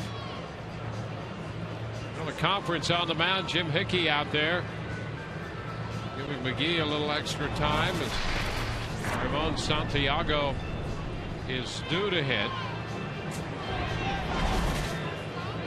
And Johnny Peralta has emerged from the dugout. Jim Leland, with Peralta available on the bench today, is going to make a move here in the 7th inning. Peralta having a great year for Detroit.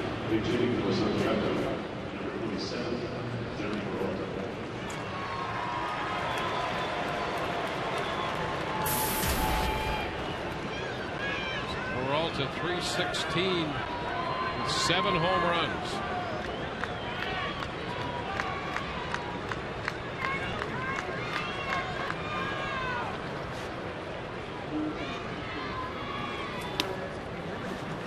Hellickson's pitch is too low.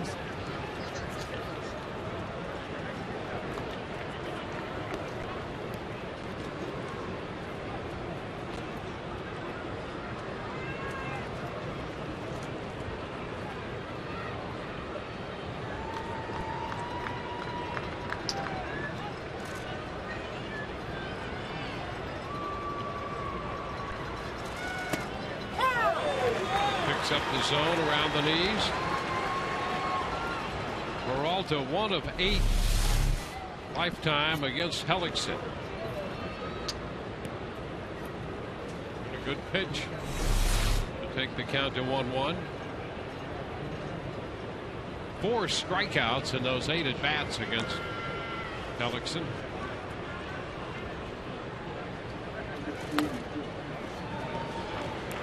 Two balls and a strike.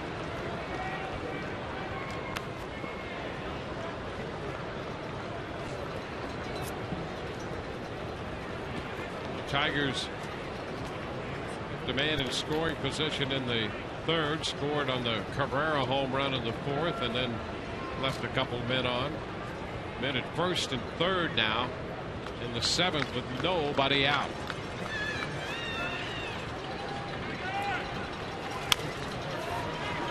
Takes the count to 2-2.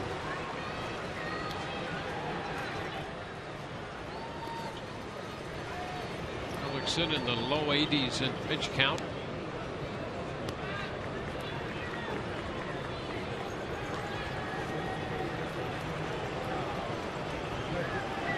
Tigers have been tough with the Rays. They've got 15 of the last 20 against the Tigers, dating back into August of 2010.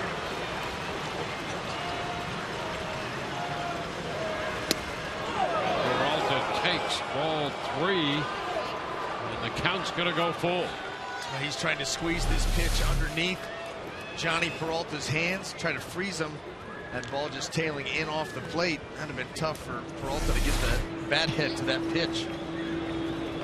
But now you got to make one out over. This is where the changeup comes into play.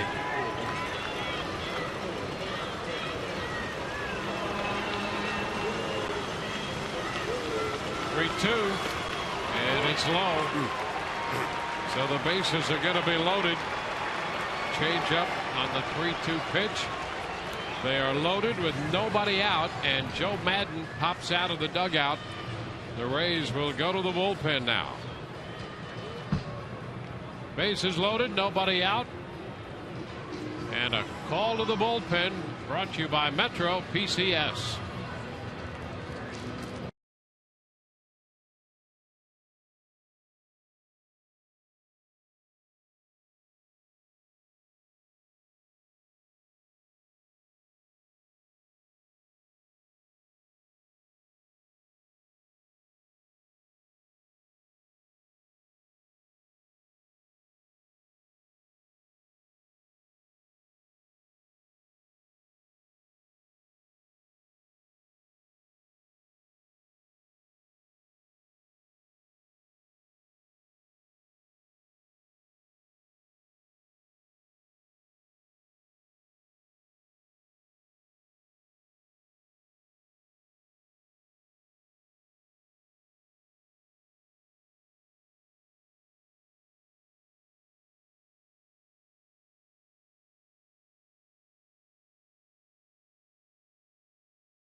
Seventh inning. Jeremy Hellickson departs after 6 innings plus. A Volkswagen pitching performance. 6 hits and a run. Responsible for 3 men on. He strikes out 6 and walks 3. Overall, a tremendous job by Jeremy Hellickson, and you just hope the Rays bullpen can come through for him here in a very tough spot. Bases juiced.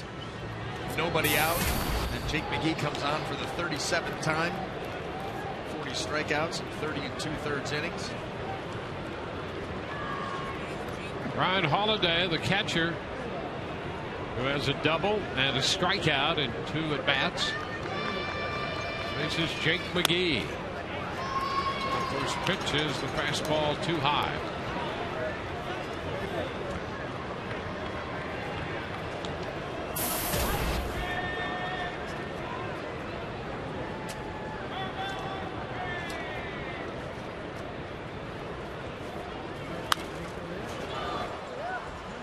It's 1-1.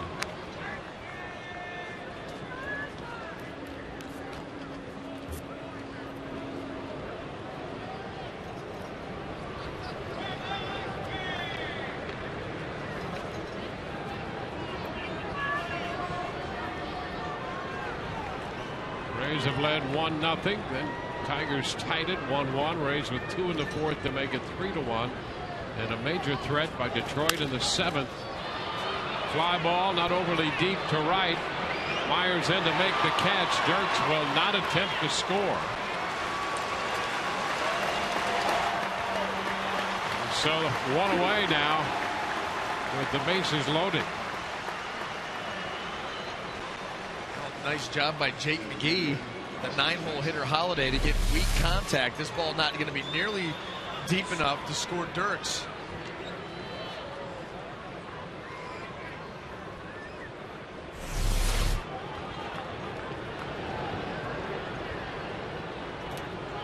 Now we go to the top of the order. Austin Jackson.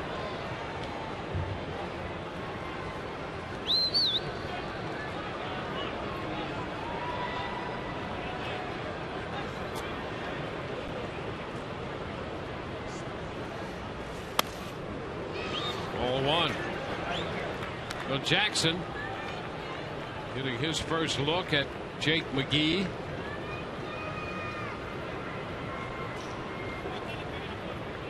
What a tough spot. McGee in here. Bases loaded. Nobody out. He's got Holiday, the catcher. There's a strike, and it's 1-1.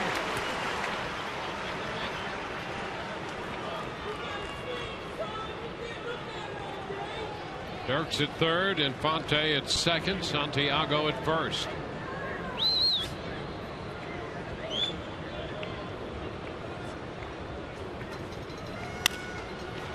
Up the right side and back toward the stands, foul.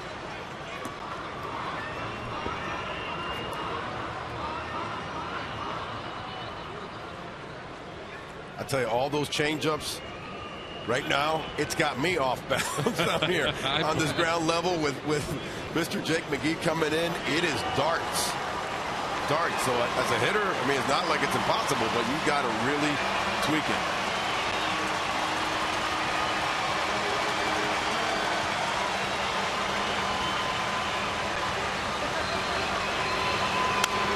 And a foul ball again. That one up at 97. Jackson had been out since about the middle of May with the left hamstring issue. But boy, he has been good since coming back. He's been back for a couple of weeks. Getting up in the mid-300s since then.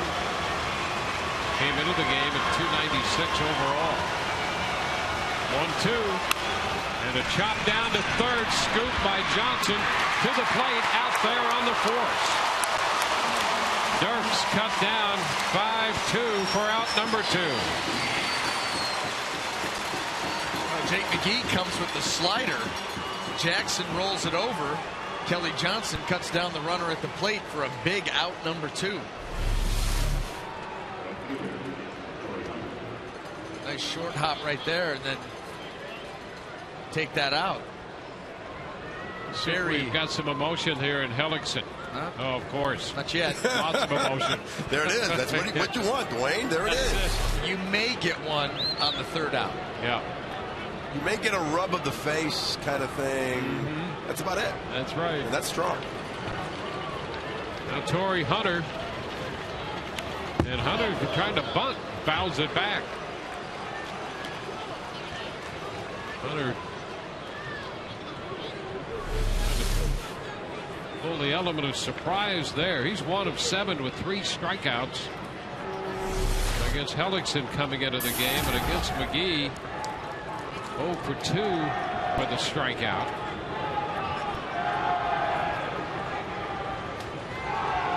One strike here.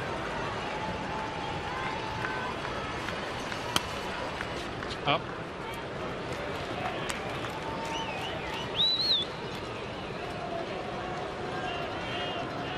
He's just trying to get that next guy up to the plate is what he's trying to do. He's a very veteran, smart baseball player, and any way that he can get Miguel Cabrera up to the plate right now.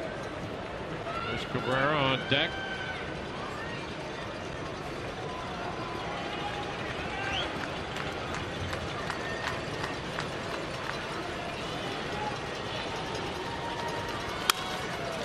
Into center field. Jennings is there. Tigers leave him loaded. Hunter with a fly ball to Desmond Jennings. And a little applause from Jeremy Hellickson. A great job done there by Jake McGee. Rays lead 3-1.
Great job by Jake McGee entering the game with the bases loaded and nobody out in the top of the 7th inning. With the Rays holding a 3-1 lead, and he got Holiday, Jackson, and Hunter leaving the bases loaded.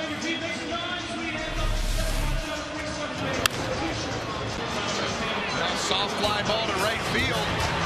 Not deep enough to score anybody. Right here, a rollover. Kelly Johnson, nice scoop. And then finish it off with a fly ball to center.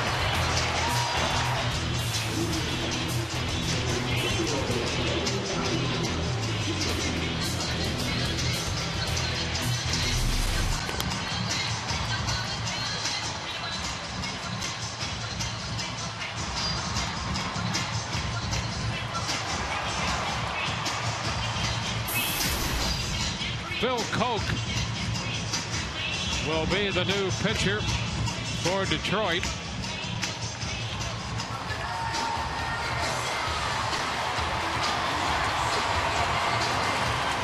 Koch makes his 25th appearance. It's been a bit of a struggle for him, and recently Jim Leland has tried to match him up more as a specialist. His numbers against lefties have been very good. Well, he does have good stuff, pretty good velocity. sweeping breaking ball, and so he's looking at him come out and throw up a 0 here. But how about that missed opportunity by Detroit? Jake McGee, what a job. What a job, and they've got to keep it right here at just a 2-run lead.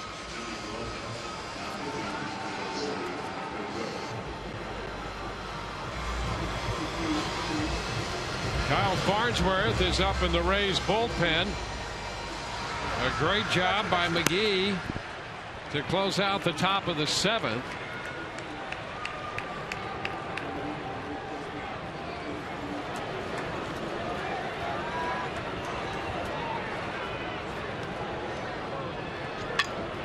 Here's Matt Joyce against the lefty Koch.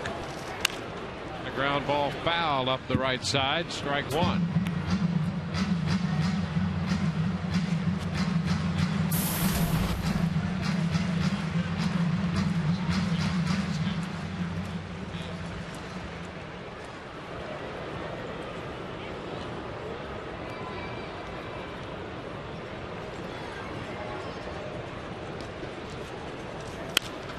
Joyce lets it into left.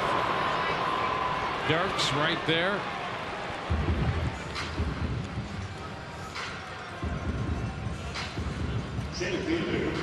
So 1 out in the bottom of the 7th. Let's take a look at Wendy's. Now that's better.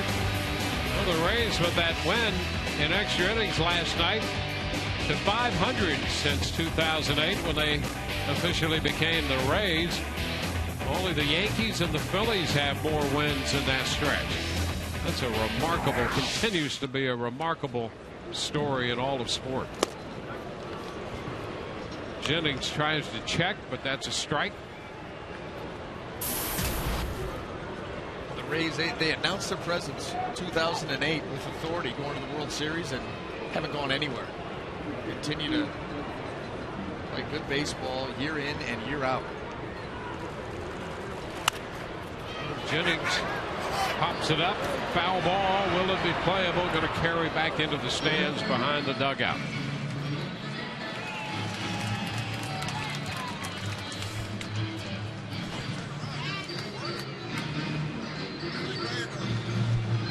Peralta has joined Farnsworth.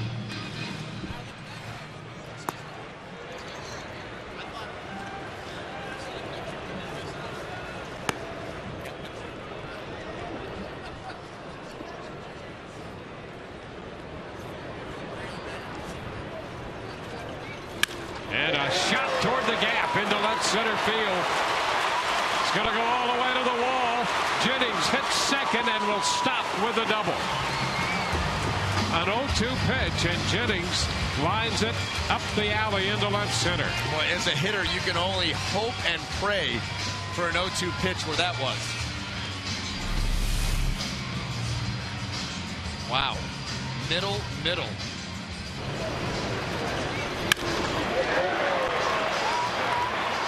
And I'll tell you what, Desmond Jennings had designs on third base. You know how badly the Rays want this game? You are absolutely right, because there was a breeze down here in the well as he rounded first. And all of a sudden, I'm going, he's going for 3. I really felt like he wanted to, but the smart play, he had it in front of him that he held up. But hopefully Benzo will drive him in right here, guys. Ben Zobrist 0 for 2, hit by a pitch back in the first.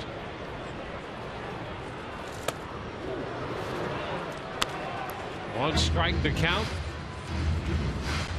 So cat him out in front.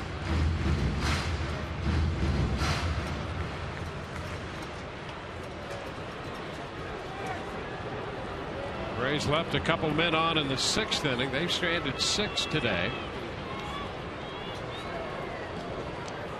Tigers have stranded 7. The ground ball is short. The throw to first in time. Over to third goes Jennings. Peralta throws out Zobrist. First baseman, number 21, James Loney. James Loney up here. The bottom of the 7th.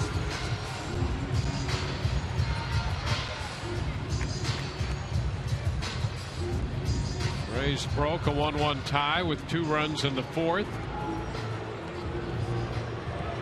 Loney's double back in the second led to the first run of this game. He led off the bottom of the inning with a 2-base hit. Later was driven home by Jose Lobaton.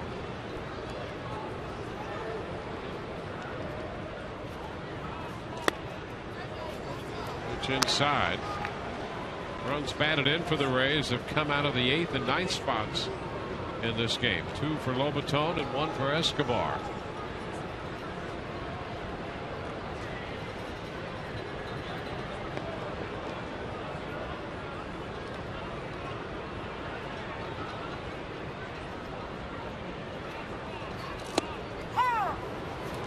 One and one.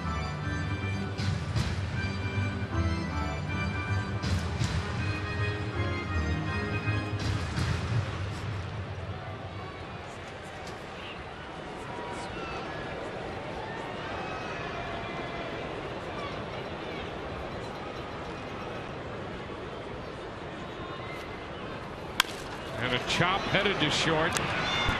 Peralta with the toss to first. Rays out in the 7th. They leave a man. On to the 8th. Cabrera is going to lead it off. 3-1 Rays.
And the Rays bring Kyle Farnsworth into this game here in the 8th with the score 3-1. 29th appearance for Farnsworth. Well, I guess that his innings total stays the same. I'd say you've got a pretty good chance of being right. Well, it was Cabrera's unhappiness that led to Ben Zobrist being hit by a pitch. And now Cabrera will lead off the 8th here with Farnsworth in the game. The guys quickly, remember when I said I wish we'd score one or two more runs and I'd explain it in the 8th? Yep. This is why. Well, now, no, but we didn't score that 1 or 2 more runs. So you pluck them here, you got Prince Fielder who could tie the game. If we're up 4-1, 5-1, I pluck them. I mean, it's just the way it is. You're not seeing them again. Thank you very much. This guy goes out of the game. You're bringing another reliever. But right now, you got Prince Fielder represents a tying run. Well, all of that's obvious. So here's Cabrera, and the first pitch is a ball. And this guy's crazy enough, maybe. Kyle Farnsworth has hit a few people.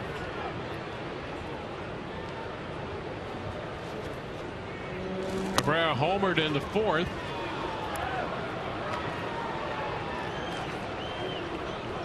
Two and 0 the count. Let's go, Cabrera!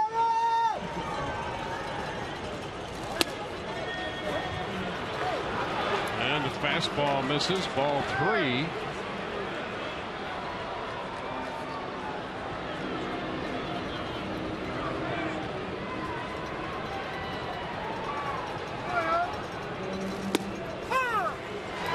Strike 3-1.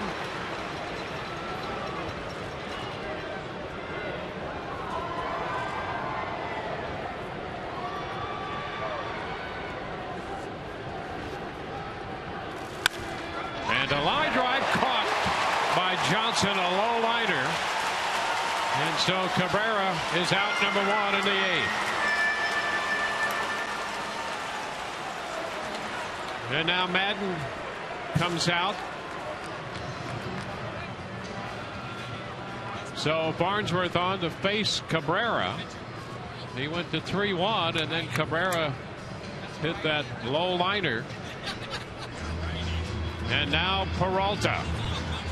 The Metro PCS call to the bullpen.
Against whom Cabrera had great success. And he got him on the low liner to third, and now that's it for Farnsworth. Peralta in here to face Prince Fielder. And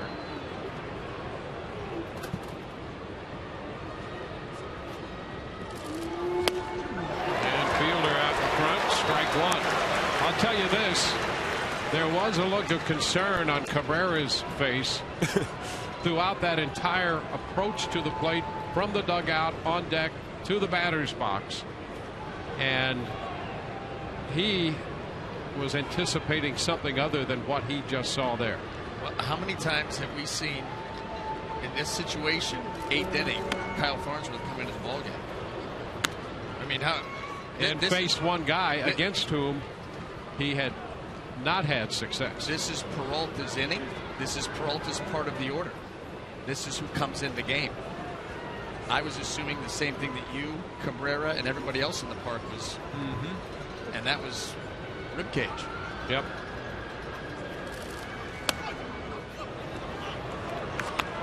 Two and one to count. Joe must have double backed him up on it. Gave him the fear factor, but then said, go ahead and pitch to him. He still hit a bullet.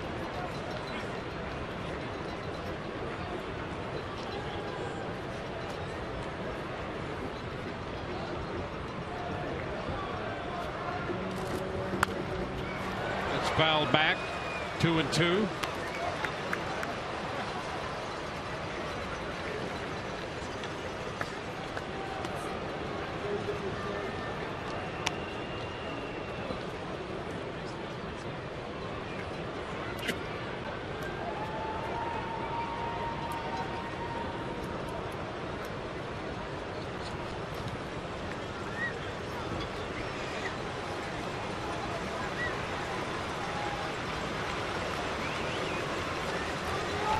Two balls, two strikes.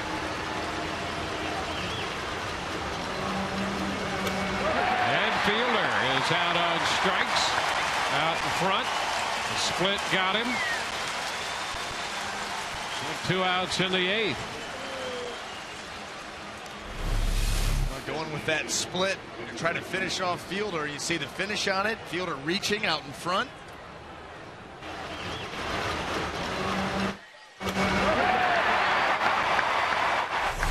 The dynamics of the way this inning has set up be just amazing.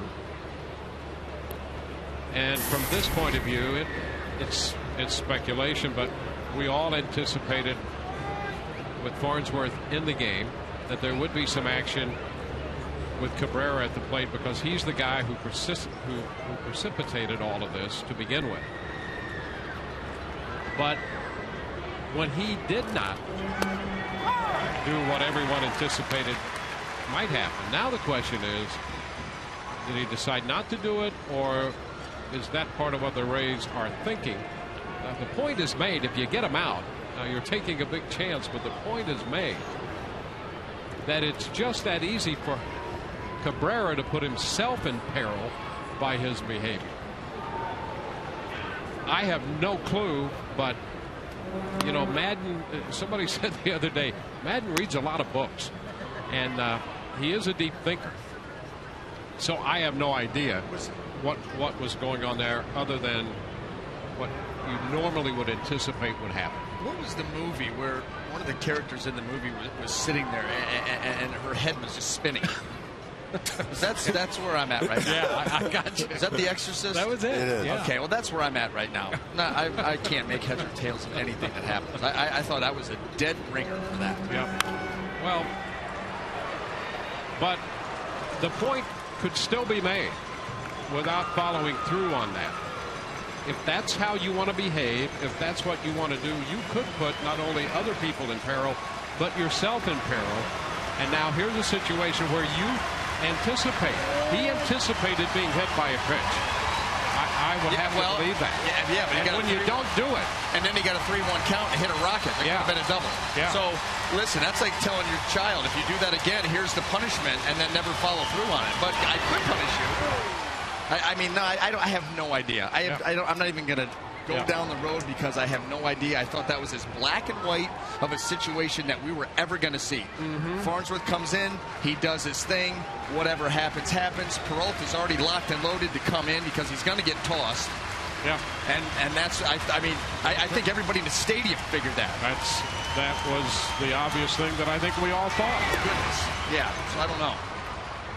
2-2. But that's what I'm saying. I think Joe, again, with maybe book reading Joe, I don't know, but he kind of doubled up on him to mess him up, because he didn't want to give Prince Fielder the opportunity to, as much as you hit and you set up the deal there, guys, you're still jeopardizing the win of the game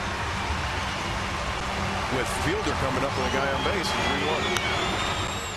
Martinez fouls it back, so it's 2-2. All of those scenarios are possible. Trying to figure out which would be probable or which actually was in effect. Everybody in the ballpark can only guess. Yeah. Well, I mean, we'll get word. I'm sure that question will be asked after the game, and we'll read between the tea leaves. And who knows if the response is even legit. That's the problem. We don't know what Joe will say. Oh, play a little reverse psychology. You got to check the latest book that he's reading, I guess. You never know. Farnsworth felt toasty warming up in the bullpen. I mean, who knows? I decided to put him in a situation he hasn't been in a year and a half. Upstairs, the count is full here on Victor Martinez. Well, that's what. It's going to make for a great plane ride. Oh, it's going to make for a great plane ride. Yeah. I'm going to linger up front. I'm going to just tell you that if you're a baseball fan and you're not a fan of the Rays, you're missing a lot. You are really missing a lot. 3 balls, 2 strikes.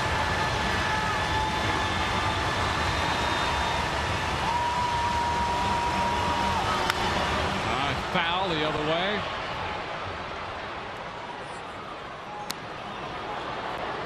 I've got to say, you know, you guys have played it. You've been around it. I've been around it a long time. This is one of the strangest developments I've ever seen. Hands down. Yeah. Hands down. Hands down. I mean, look at the Tigers bench. Everybody in the world was lined up on the top step. Yeah, on they all were in the sides. starting block. It was ready to go. Yeah. Look at them. I mean, everybody knew that was going to happen.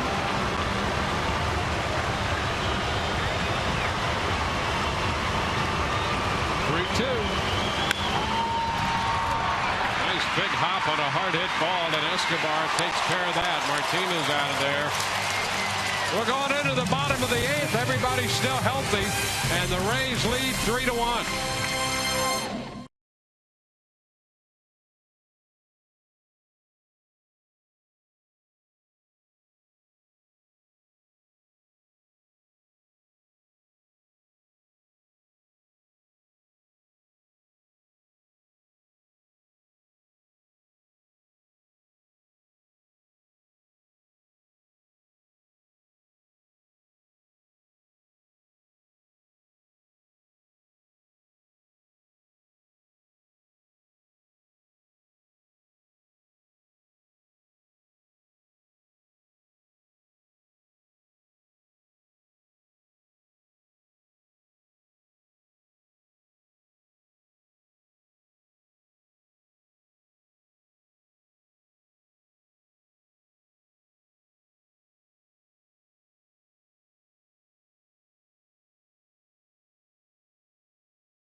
Rays lead. We got to the home half of the 8th inning. Time to turn back the clock. Saturday, July 6th, the White Sox come to town, and the first 20,000 fans get an Evan Longoria retro bobblehead presented by Bright House Networks, featuring the jerseys the Rays will be wearing that night.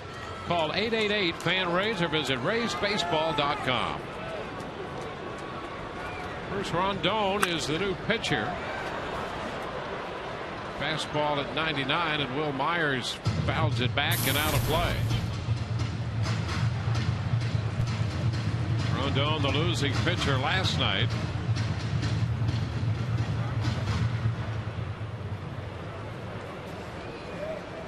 Myers, Scott, and Johnson.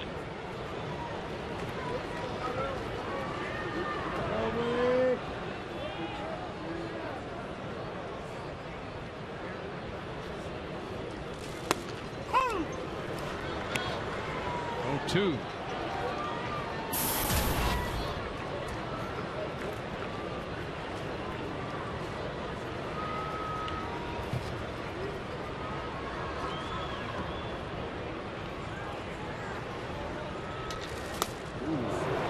Myers strikes out. It's sliding away from him.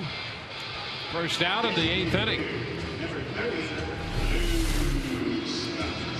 Rondon with a nasty slider right there. And Myers opening those hips up just a little bit early. Can't reach it. Out number 1.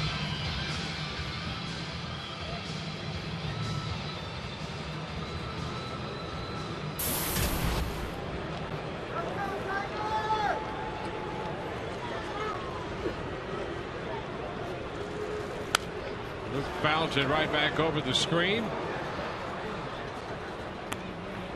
Luke with 2 hits today, 2 for 3.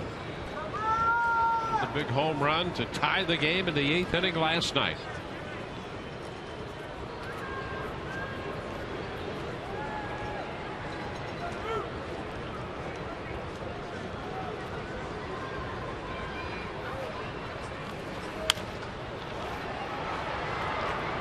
Two. Porcello worked 6 innings. The Rays got 3 runs, 8 hits off him. Koch worked an inning, gave up a hit, no runs.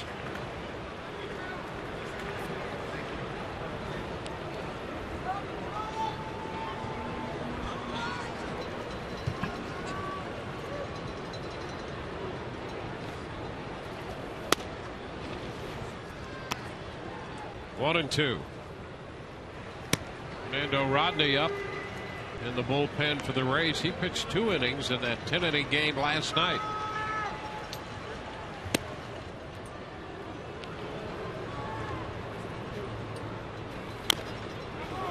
Foul ball that hits Scott in the back.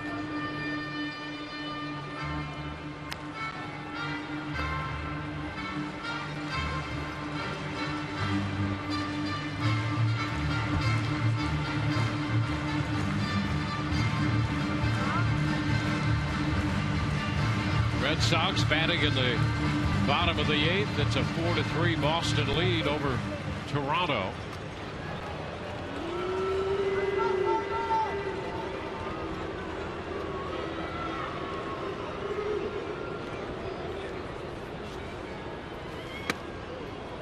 And a bit inside, 2-2. Yankees play the Orioles tonight in Baltimore. Kuroda against Tillman tonight. Tillman's 9-2 for Baltimore. Hey, Tillman has been a different pitcher since his call-up actually it was the 4th of July, so almost a year ago. I think he finished last year 9-3, 9-2 this year. Fly ball straight away center. Jackson going back. Not yet to the track, though. Makes the catch. 2 gone.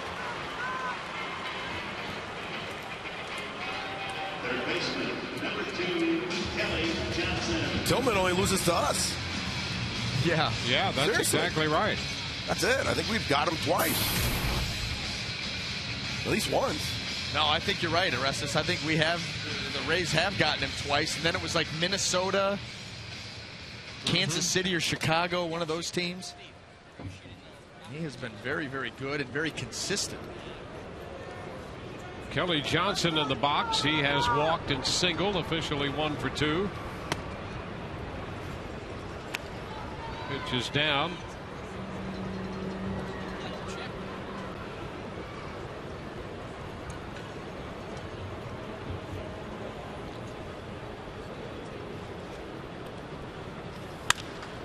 Fly ball to the opposite field, back toward the corner. Dirks is there to make the catch. The Rays are out of the 8th. We head into the 9th. It's 3-1 Tampa Bay.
Time now once again to check in on our AT&T Twitter poll. Today is game 82, the start of the second half of the season. So we asked you, who was the most pleasant surprise, or what was the most pleasant surprise of the first half of the season?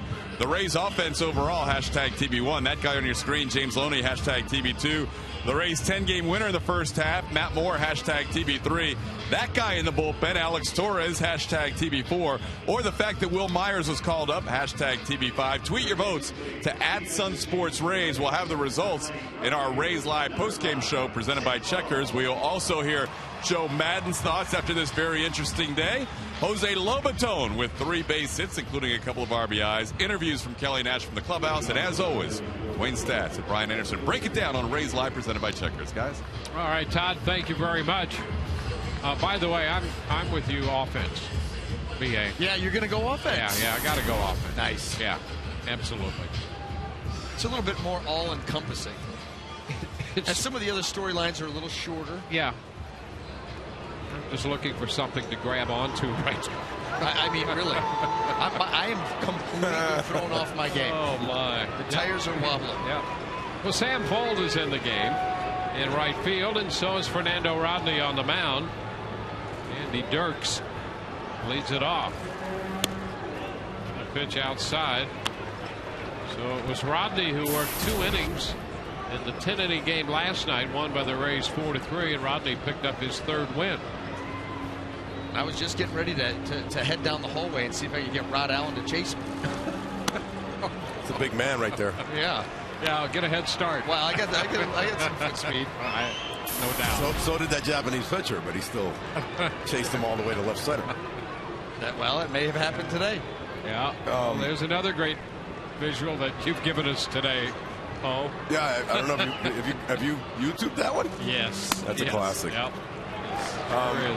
The only thing that would have made this game weirder, guys, would have been if their reliever Rondon in the top in the 9th would have, in the bottom of the 8th would have hit our first guy, just for no reason, saying, "Well, you guys missed the opportunity, so I'm going to hit your guy." Yeah. Something crazy like that, because it has been weird. A strike to Dirks.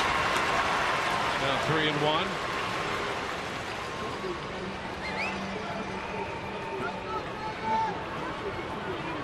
Hellickson 6+, McGee, Farnsworth, and Peralta.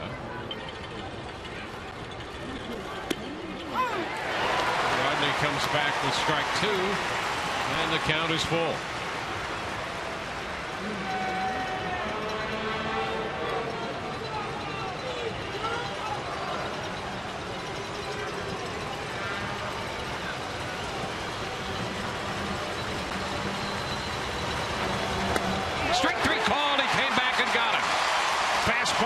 Corner. Dirks caught looking at 96. Now Fernando Rodney comes right back. 3 straight 96-mile-an-hour heaters. This one clips that inside corner. Out number 1. I'll tell you what, we're seeing a different Fernando Rodney. We're seeing that mound presence, that mound demeanor, that shut you down look in his eye. Fastball misses to Omar Infante.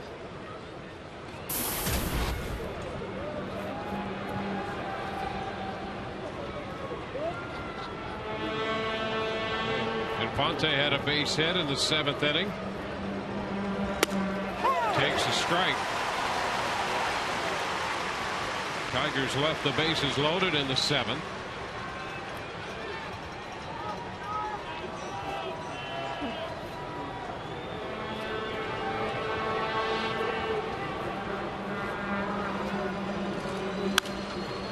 Shot that's going to be fair past Johnson down beyond the bullpen, and Infante is on his way to second.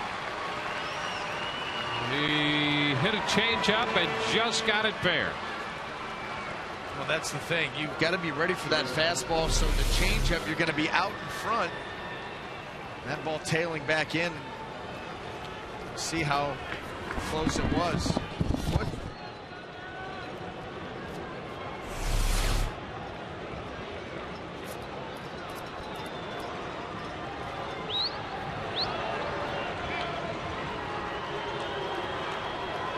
So now it will be Peralta.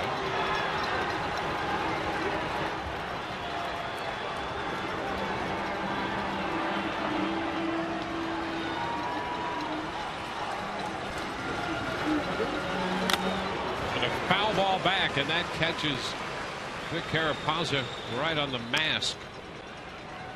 1 strike. Benoit up in the bullpen for Detroit.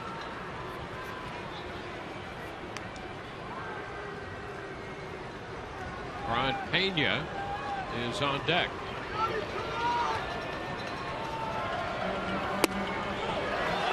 Did he go? He did not, says Mark Carlson.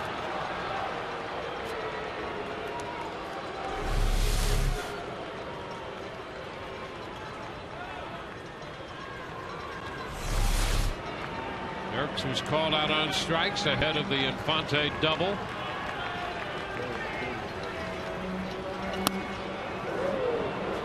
Close to Peralta. Fastball at 98, 2-1.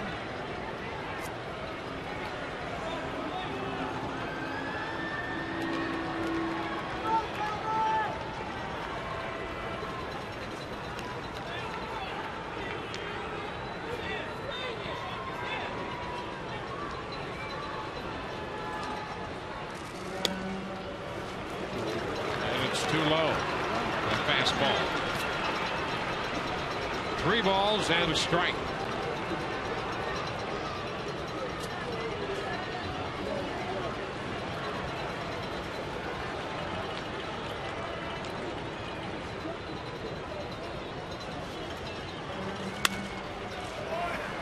Out of play the other way.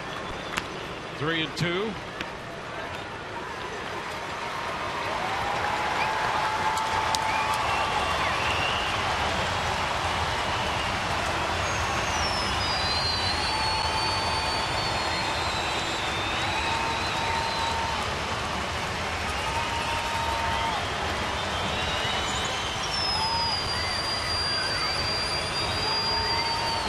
Pitch made. He got it. He chased one, a fastball at 98. You got to be ready in a hurry, and he chased it. Well, you got to make your decision so quickly.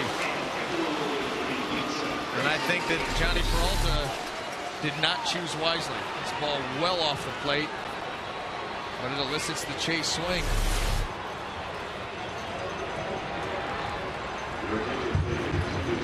Now it will be Brian Pena. Pena to pinch hit.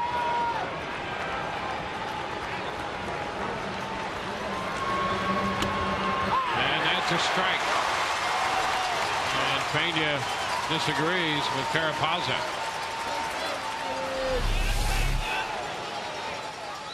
Box track, liked it. That ball came back. Yes, it did.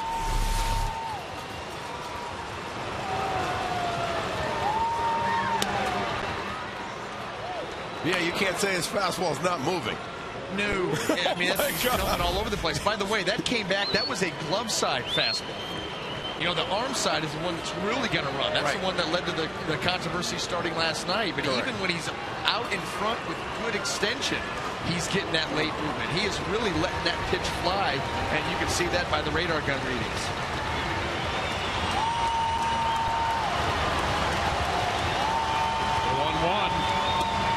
That's a strike to Pena. That was 99.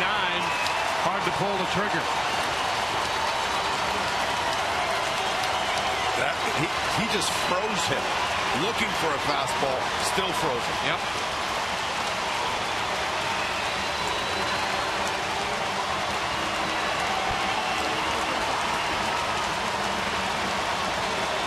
A ball, 2 strikes to the pinch hitter Pena. In. Stayed in at 98. 2-2.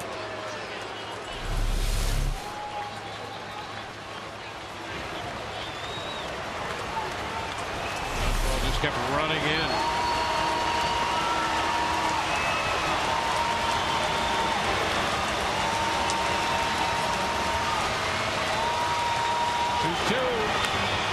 And a pop-up.